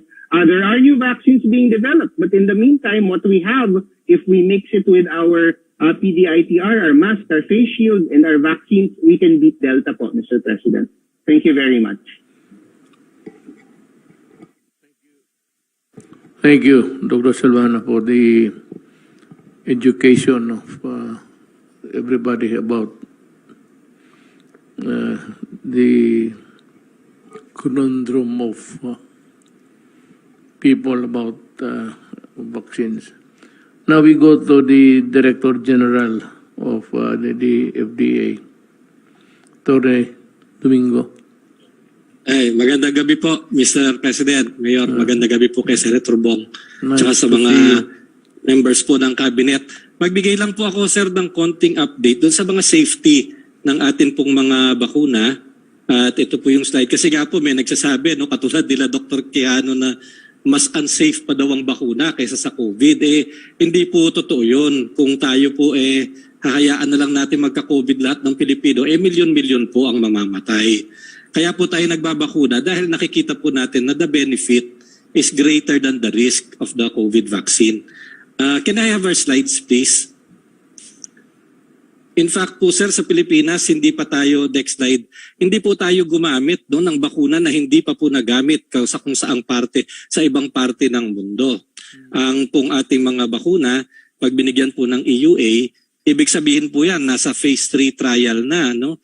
Ang phase 3 trial po, doon tinusubukan na po sa tao kasi sa phase 1 pa lang po kung toxic na ang gamot o bakuna, hindi na po lulusot yan kung ito ay malaking masamang epekto. At hindi po totoo yung mga conspiracy theory na pinaniniwalaan ng iba dyan na lahat ng doktor, nurse at lahat ng gobyerno ay nagtutulong-tulong para po magbigay ng masamang dahil may hangad tayong masama sa mga mamamayan. In fact po, ang buong mundo ay nagtutulong-tulong po para mag-develop ng mga bakuna at gamot para po talaga mawala na itong COVID na to. Sa ngayon po sir, 183 countries na ang nagbabakuna. Hindi naman po sa Pilipinas lamang. Meron pong 21 na bakuna na ginagamit under emergency use authorization. Kung makikita nyo yung Pilipinas po doon, yung kulay doon, mga 15% na ibig sabihin ng ating nabakunahan. Ano? At ang ating pong vaccination per day sa ngayon ay milyon-milyon po. At sa buong mundo, meron na pong 4.71 billion vaccines na nagamit sa mga tao po sa buong mundo. So ito pong 4.71 billion na bakuna na ito, katulad po sa Pilipinas, minomonitor natin yan. Lahat din po ng bansa, minomonitor din po ang kanilang mga bakuna. Pagkatapos ko kami lahat ay nagsishare ng information. Para po pag may nakikita tayong signal o nakikita natin na masyadong may danger ang ating bakuna, ito po ay atin pong ito po ay maaari nating pigilin. Next slide please. So ito po isang mga bakunang ginagamit natin, yung Pfizer. Sa Pilipinas po 1 milyon na ang nagamit natin dito. At sa pag-aaral po ng WHO at lahat po ng ibang bansa, nakikita natin na until daw the benefit outweighs the risk. Ibig sabihin po, yung magandang epekto niya sa pag-prevent ng pagkamatay at pagkaka-COVID ay definitely mas matimbang kesa po doon sa mga possible na side effects nito. Ang mga rare po natin na side effects dito, watch out for natin, ay yung myocarditis and pericarditis para pong inflammation sa puso kasi minsan po kapag viral infection, nagkakaroon po nito. Pero usually nakikita po sa kabataan. Dito sa atin wala pa pong na-report nito kasi hindi pa naman po tayo nagbabakuna ng mga younger population. Next slide. Yung susunod po na bakuna, yung AstraZeneca, ito ginagamit sa 121 countries. Hindi lang po sa Pilipinas at pinagbabantayan po namin lahat yan. Again, regularly po yan, ine-evaluate natin.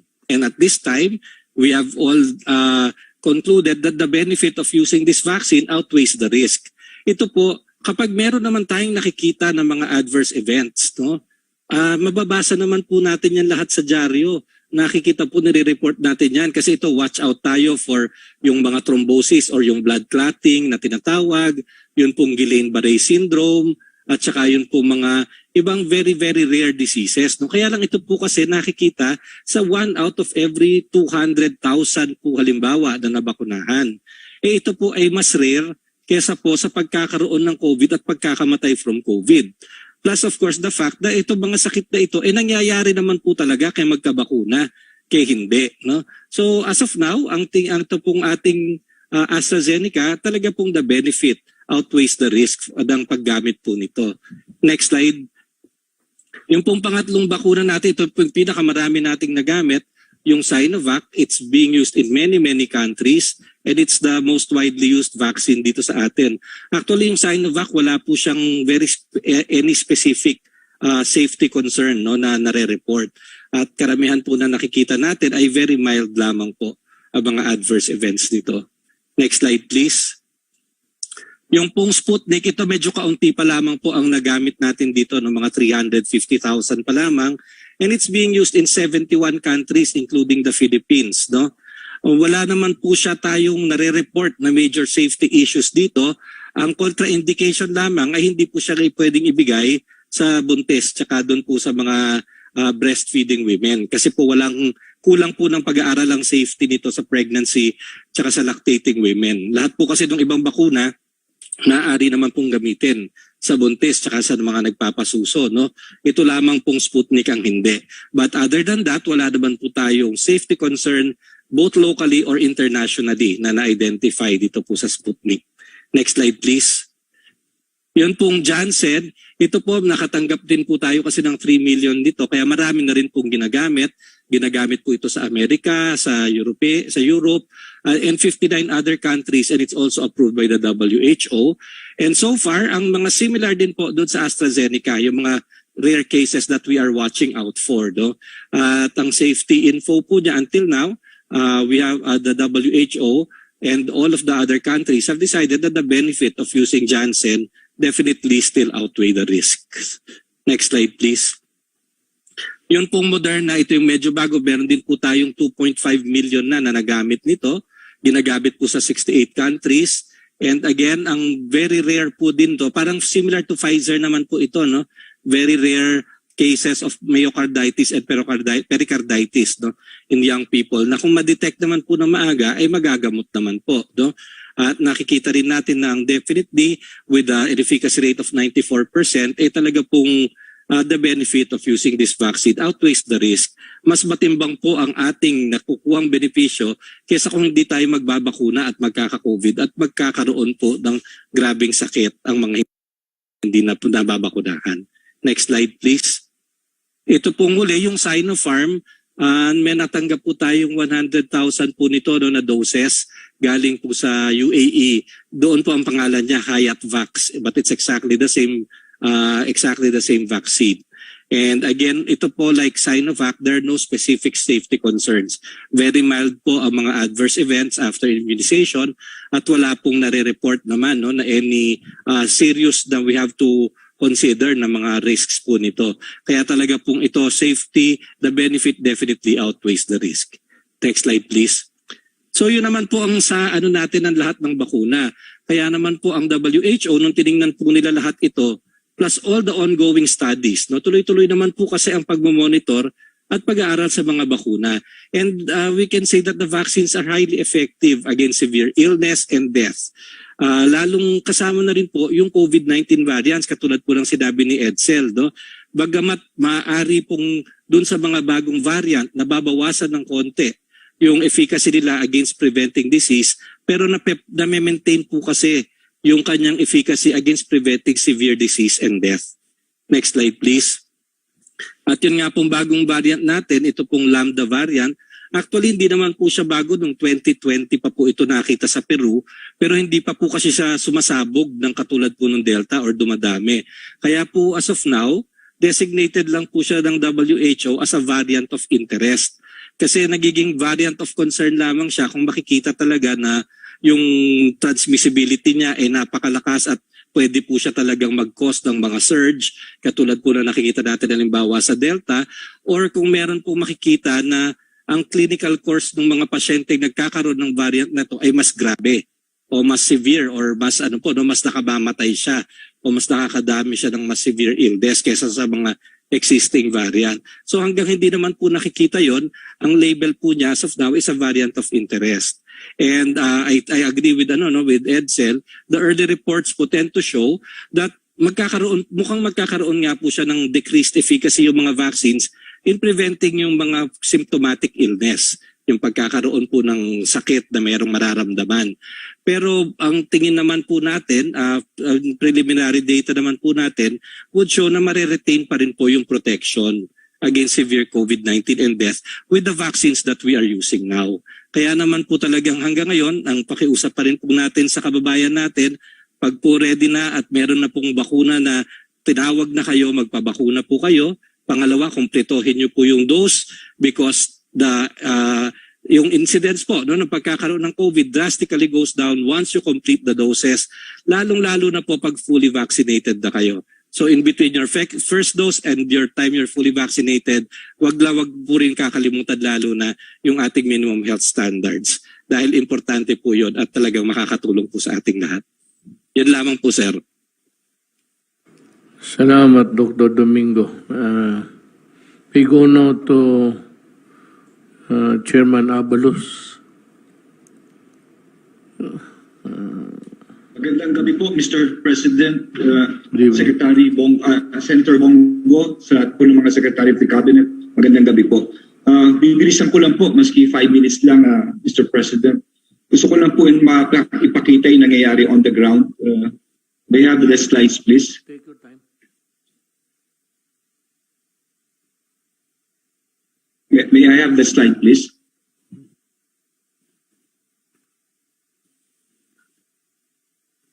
Okay. Sir, so ang ginawa po namin, nagkaroon po kami ng mga resolution, no? During this. Ang mga resolution po namin, number 1, tungkol po sa readiness to place NCR under ECQ. Tapos po yung aming curfew. At pagkatapos pinagbawal po namin para mas tumibay po rito yung tinatawag na outdoor exercise, no? Para talaga mas maigting po atong ating ECQ. And lately, nagpasa po ang Metro Manila mayors kasi po, Mr. President, yung iba, hindi pa nakakadalawang shots, may nag-booster shots, no? So, ito po nagkaroon kami na pag-uusap ng mga mayors na magkakaroon ng uniform ordinance para ma-penalize ang mga taong gumagawa nito dahil may mga loloko nagpapanggap na wala pa silang shots at kumukuha ka ng booster shots. So, nagpasa po kami ng ganito. At gusto ko lang po ipakita kung paano po ka-orderly ang ayuda sa baba. These pictures were taken just this morning and yesterday. Next, please. Next slide, please. Next. Next. Next. Next. Okay. Ito po sa Pateros. Next, please. Next. Next. Next. So makikita nyo po, walang super spreader event. Very orderly. Next, Nabotas. Next. Pateros. Next. Malabon. Caloocan. Next, Quezon City. Next, Pasay. So, more or less, no, in-update po namin, tama sa Secretary Anyo, kulang-kulang halos 40% na, no, nung in-update namin yung po 33 ang napaano. Next. Tapos sa PDITR po, ang contact tracing po namin ay next is 1:10. No? 1:10, ang target is 1:15. As per Director Balboa naman po, yung sa testing, there are currently 4,165 tests conducted for the past 6 weeks. No? And there is a continuous increase po. Ngayon po ay talagang tinataasan po namin. Kaya po maraming na-record ng mga bagong kaso dahil sa dami ng mga pinapatest po natin lately. Ngayon po, gusto ko po ipakita itong mga isolation facilities. Ito po yung mga walang mga symptoms sa mga ano po ito, sa mga LGUs. No? So, ang occupancy rate po ito ngayon ay 51.49%. Ito po yung mga eskwelahan at mga quarantine facilities. Next please. So sa mga nanonood po, next please, next. Next. Okay. Ganito po kaganda. Ito po yung kinuha namin kanina sa Pasig, sa Pateros, sa Pasay, no? Sa Parañaque. So sana po magpa-isolate ng mga kababayan natin. Dahil kung nasa bahay sila, makakahawa sila sa kanilang mga kamag-anak. So, kamukha na sinabi ko, ang occupancy po nito ay 51.46%. Ngayon naman po, next please. Next. Kung gusto nila, may isa pa silang pagpipilian, ito tinatawag na Oplang Kalinga. Ito po yung mga hotels. Papakita ko lang po, no, para wala sila maka-isolate sa bahay. Ito po yung mga hotels, kamukha po nila El Rancho Tunasan. Next. Next. Yan, na mga hotels. Next. Spiral. Okay. Ngayon po, ang pagkakaiba niyan, next, kung meron namang may simptomas, kung may ubo, may sipon, kung may lagnat, dito namin dinadala sa temporary treatment and monitoring. Mga kababayan, kung maaari, wag tayo kagad pupunta sa ospital dahil tama po si Secretary Duque mabubulunan. Dito po namin kayo dadalhin, may doktor at may nurse po rito. Ito po yung mga ito, yung Aquino Stadium, Philinvest, next. Next. Next. Okay. Kanina na-discuss na po ito ni Secretary Harry Roque, ang ating One Hospital Command. Tama kayo, Mr. President. Napakabait po at napakahusay ni Dr. Vega. Ako'y saksi po rito. Next, please. Isipin niyo po, dati ang tawag sa One Hospital ay 80 to 100. Ngayon, ang tumatawag dito ay 480 a day calls. Dati 35 lang ang staff, ngayon po ay umabot 115, 24 hours po ito. Talagang napakaganda, may PBX system at napaka-efficient po ng mga staff ni Dr. Vega. Next please. Ngayon po, ito naman po yung size, no, ng ayuda. Kung makikita niyo po sa litrato, sinama ko na po si Director General ng ARTA, si Secretary Jeremiah Bellica. Bakit? Para kung may reklamo po yung mga tao natin sa ayuda, agad niya pong maaksyonan. Inikot po namin yung mga ayuda center sa Calacang, Maynila. At hindi lang po yun, kasama rin po namin ang NBI Director Eric Distor sa mga fake news po. At saka sinasabi nyo kanina yung mga nagbebenta ng bakuna para madimanda kagad. So ayan po mga inikot po namin sa Quezon City. Next please. Sa Pateros. Next. Next. Sa Pasig. Now, overall po, ang report ko po sa tao ay nakapagbakuna na kami ng 10.5 million. Kung titignan po natin, yung first dose ay 6 million at yung second dose ay 4 million. There are only 14 million, ang population ng Metro Manila is 14 million. At hindi natin babakunahan ang edad 1 to 17. Kaya kung titignan nyo, naka 10.5 na po kami. Next please. For me, this is very important. Tama po si Dr. Salvania, and of course si Secretary Duque, and of course si Dr. Eric Domingo. Dapat proteksyonan natin ang mga most vulnerable. Sila lolo at si lola at mga persons with comorbidities dahil sila po ang malamang na mapunta sa ICU sa ospital. Sa Metro Manila po, ang ating senior citizen na first dose ay nakaka 90% na. Yun naman persons with comorbidities, ang first dose ay nakaka 76% na. So maganda na po ang numero, no? Talaga may laban-laban na po tayo laban sa COVID. Yung ibang LGUs po rito sa Metro Manila, nakaka-2 na, 100% na. Dito po sa Mandaluyong, ganun po kami, 100%, 2 dose na po ang mga lolo't lola. Next please. Okay. There were 3 ECQs po na naganap sa ating bansa. Ang una po ay last year, noong Marso 17. Sumunod po itong Abril noong 2021. Anong pagkakaiba ng 3 ECQ? Yung unang dalawa, wala pa akong bakuna. Pero ngayon, may bakuna na ho tayo. At nagpapasalamat po kami sa team. Kay Sec Charlie, of course, kay Sec Duque, kay Sec Dean, sa lahat po. Bakit? Dahil tuloy-tuloy po ang pagbabakuna ng lahat ng alkalde ng Metro Manila. Nagbabakuna, nag-aayuda, habang ang mataas na kaso ay inaasikaso. Pero ito po natukusan namin. Next please. Ito po ang magpapatibay sa sinasabi kanina ni Director Eric Domingo at ni Secretary Salvania. Tignan niyo po ito.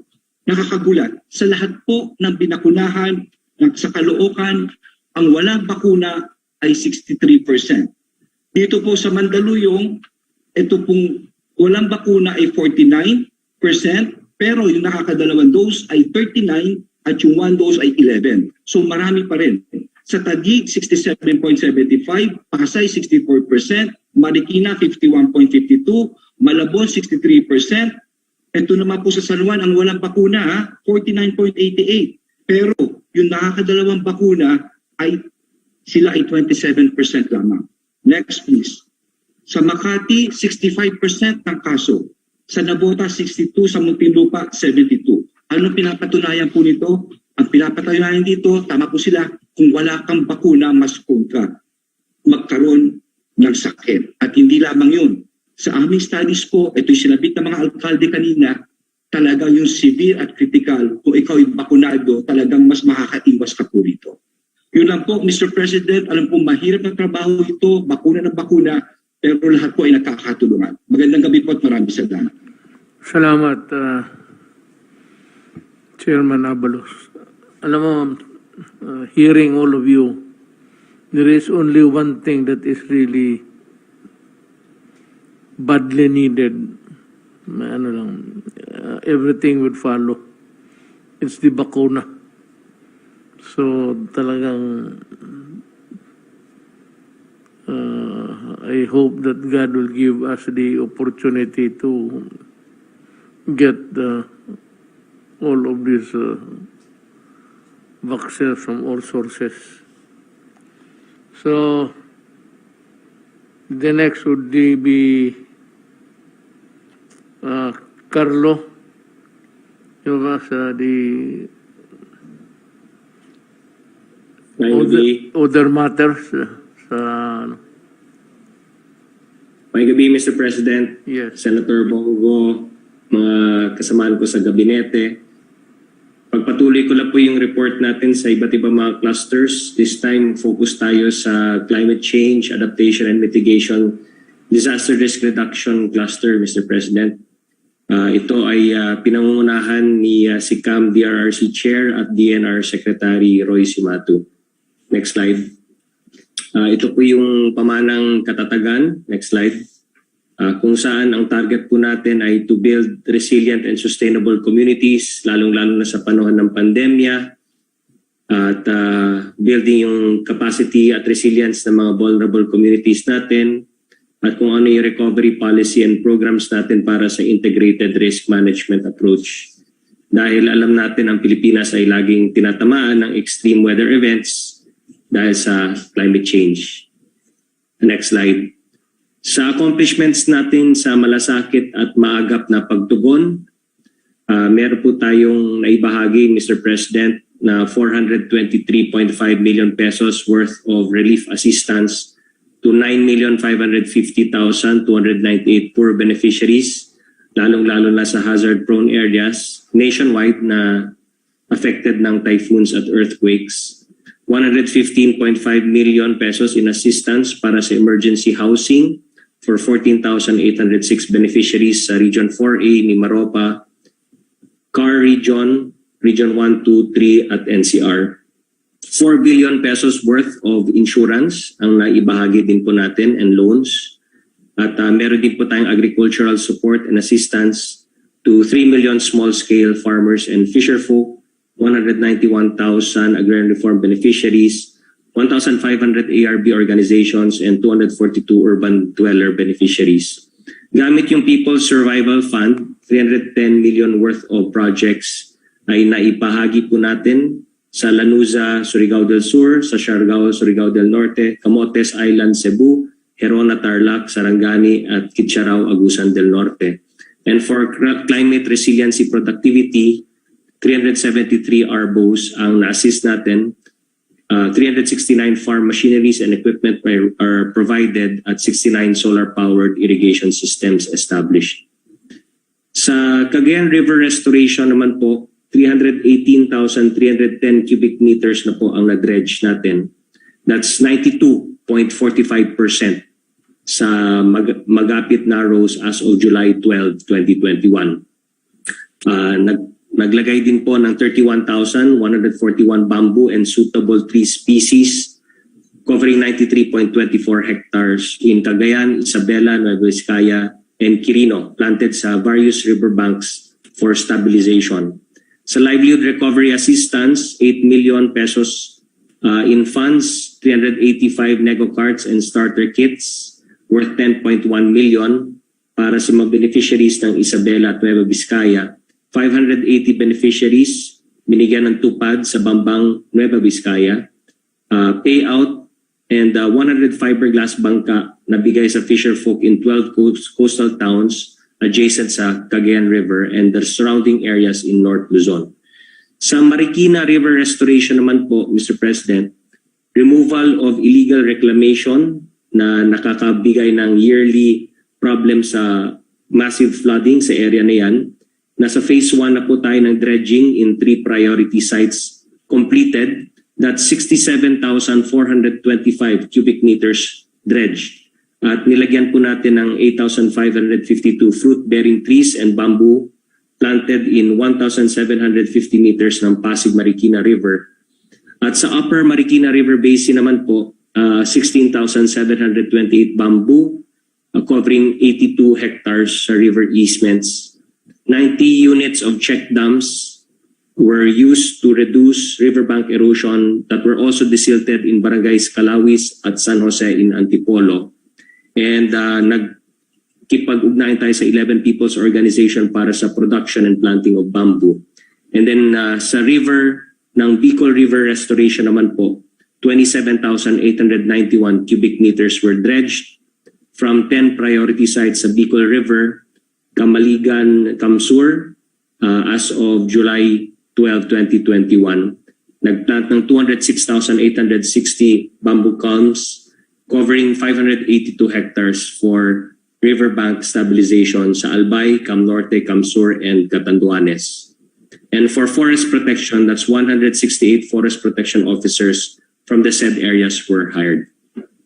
Dito naman po sa Kalaman at Kandaan, susi ng Katatagan, 49 trainings ng disaster risk reduction, healthcare waste management, climate resilient livelihood were conducted, participated by 25,655 LGUs, healthcare workers, teachers, and private sectors nationwide. At nag-install din po tayo ng mga additional hazard maps na pinublish natin para sa 59 ground rupture hazard maps, 143 liquefaction hazard maps, 1 tsunami hazard map, and 6 earthquake-induced landslide maps. And nag-conduct din tayo ng vulnerability risk assessment reports and susceptibility maps developed for 122 LGUs. Nag-install rin po tayo ng 5 additional high-frequency Doppler radar networks and 16 seismic monitoring instruments. And meron tayong ongoing installation ng 54 additional weather forecasting and monitoring instruments, 5 additional flood forecasting and warning systems sa mga rivers po natin. Next slide. Para sa pagkalinga sa likas na yaman at kapaligiran para sa Katatagan, yung dito makikita yung progress ng Manila Bay rehabilitation natin. Meron pong solar-powered sewage treatment plant that was constructed at nakapag-dredge na rin po sa pangunguna ni Secretary Roy Simato at ng kanyang task force, 560,437 cubic meters of dredged materials. And 9,144 cubic meters of waste materials dredged naman po sa Pasig River at sa coastline ng Manila Bay. Meron din po tayong Boracay rehabilitation. Kasama natin dyan si Sec Simato, si Sec Berna at si Sec Anyo. 273 structures encroaching the 25 plus 5 meter beach and 158 illegal structures were demolished. Doon naman sa forest land at wetlands. 1,002 establishments complied with the 12-meter road easement, 48 establishments and households connected to sewer lines, 88 sewage treatment plants installed, and 5 wetlands adopted for rehabilitation. At sa Boracay Circumferential Road, decongestion ng 8.75 kilometers of paved and widened road at nagbigay din po tayo ng livelihood and jobs within the island.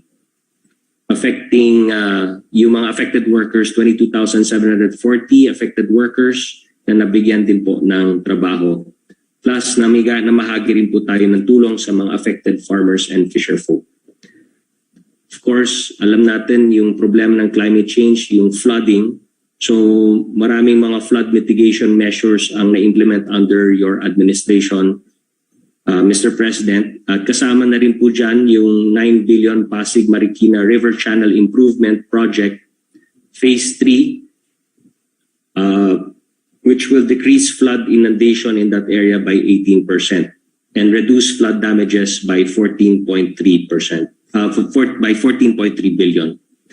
Underway is 5.8 kilometers bank improvement from Marikina Bridge to San Mateo Bridge, channel improvement for Middle Marikina River Rosario Bridge to Marikina Bridge, and construction ng Marikina control gate structures and 2 floodgates at the joining sections of Cainta and Taytay rivers to Manggahan floodway. And the construction of 2 off-site retarding basins along Imus River and Bacoor River, 68% completed na po. And then meron din po tayong project na Estero de Sunog Apog Pumping Station sa Espanya, Sampaloc, Manila to reduce flooding in that area.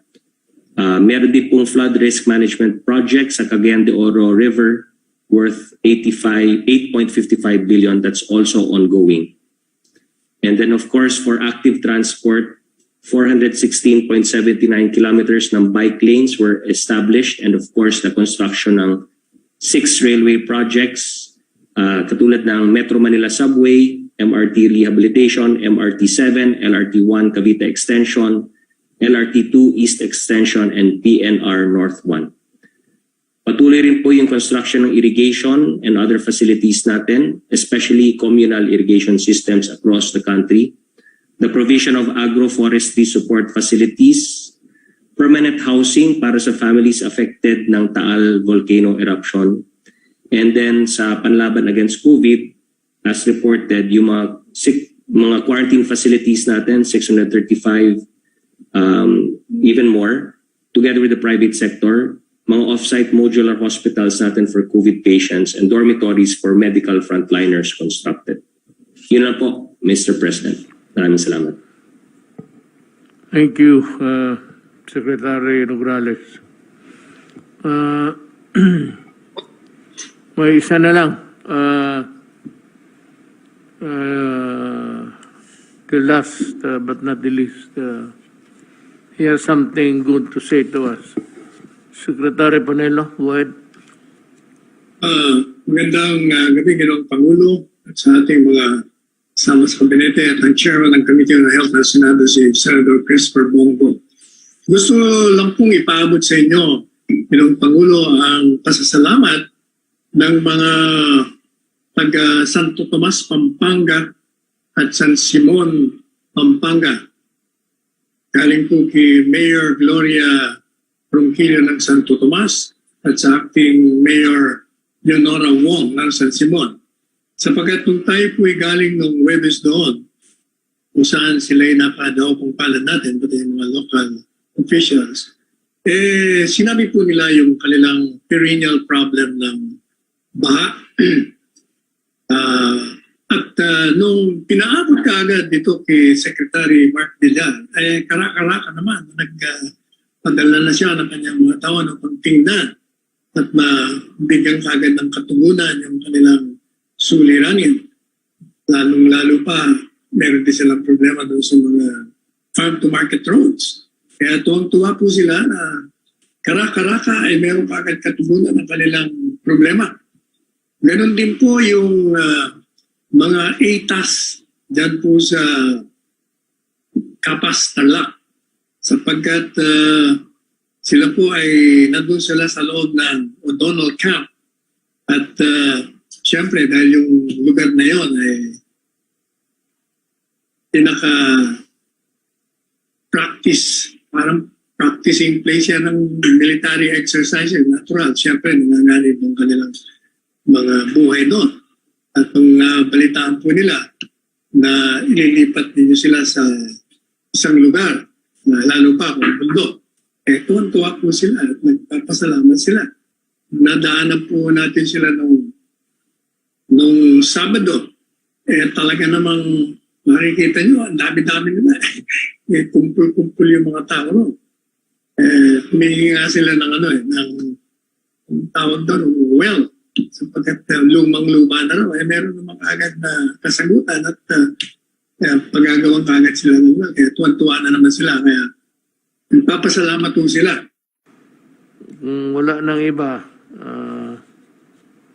I'd like to thank you guys for taking time with me. I know that this is sometimes a boring job, but we always have to make, you know, whether we like it, ginusto man natin iksian, there's a lot of stories to tell to the people. Pero itong, hindi naman lockdown, but itong sa quarantine, gusto ko lang malaman ng tao na ayaw ko rin yan. And if there is a substitute for it, I will readily adapt it. But in the meantime, wala ko. And I have to do what I have to do. It is not acceptable to everybody. It is not popular. And people will hate me. But then I said, my job is to do exactly what I am now trying to implement.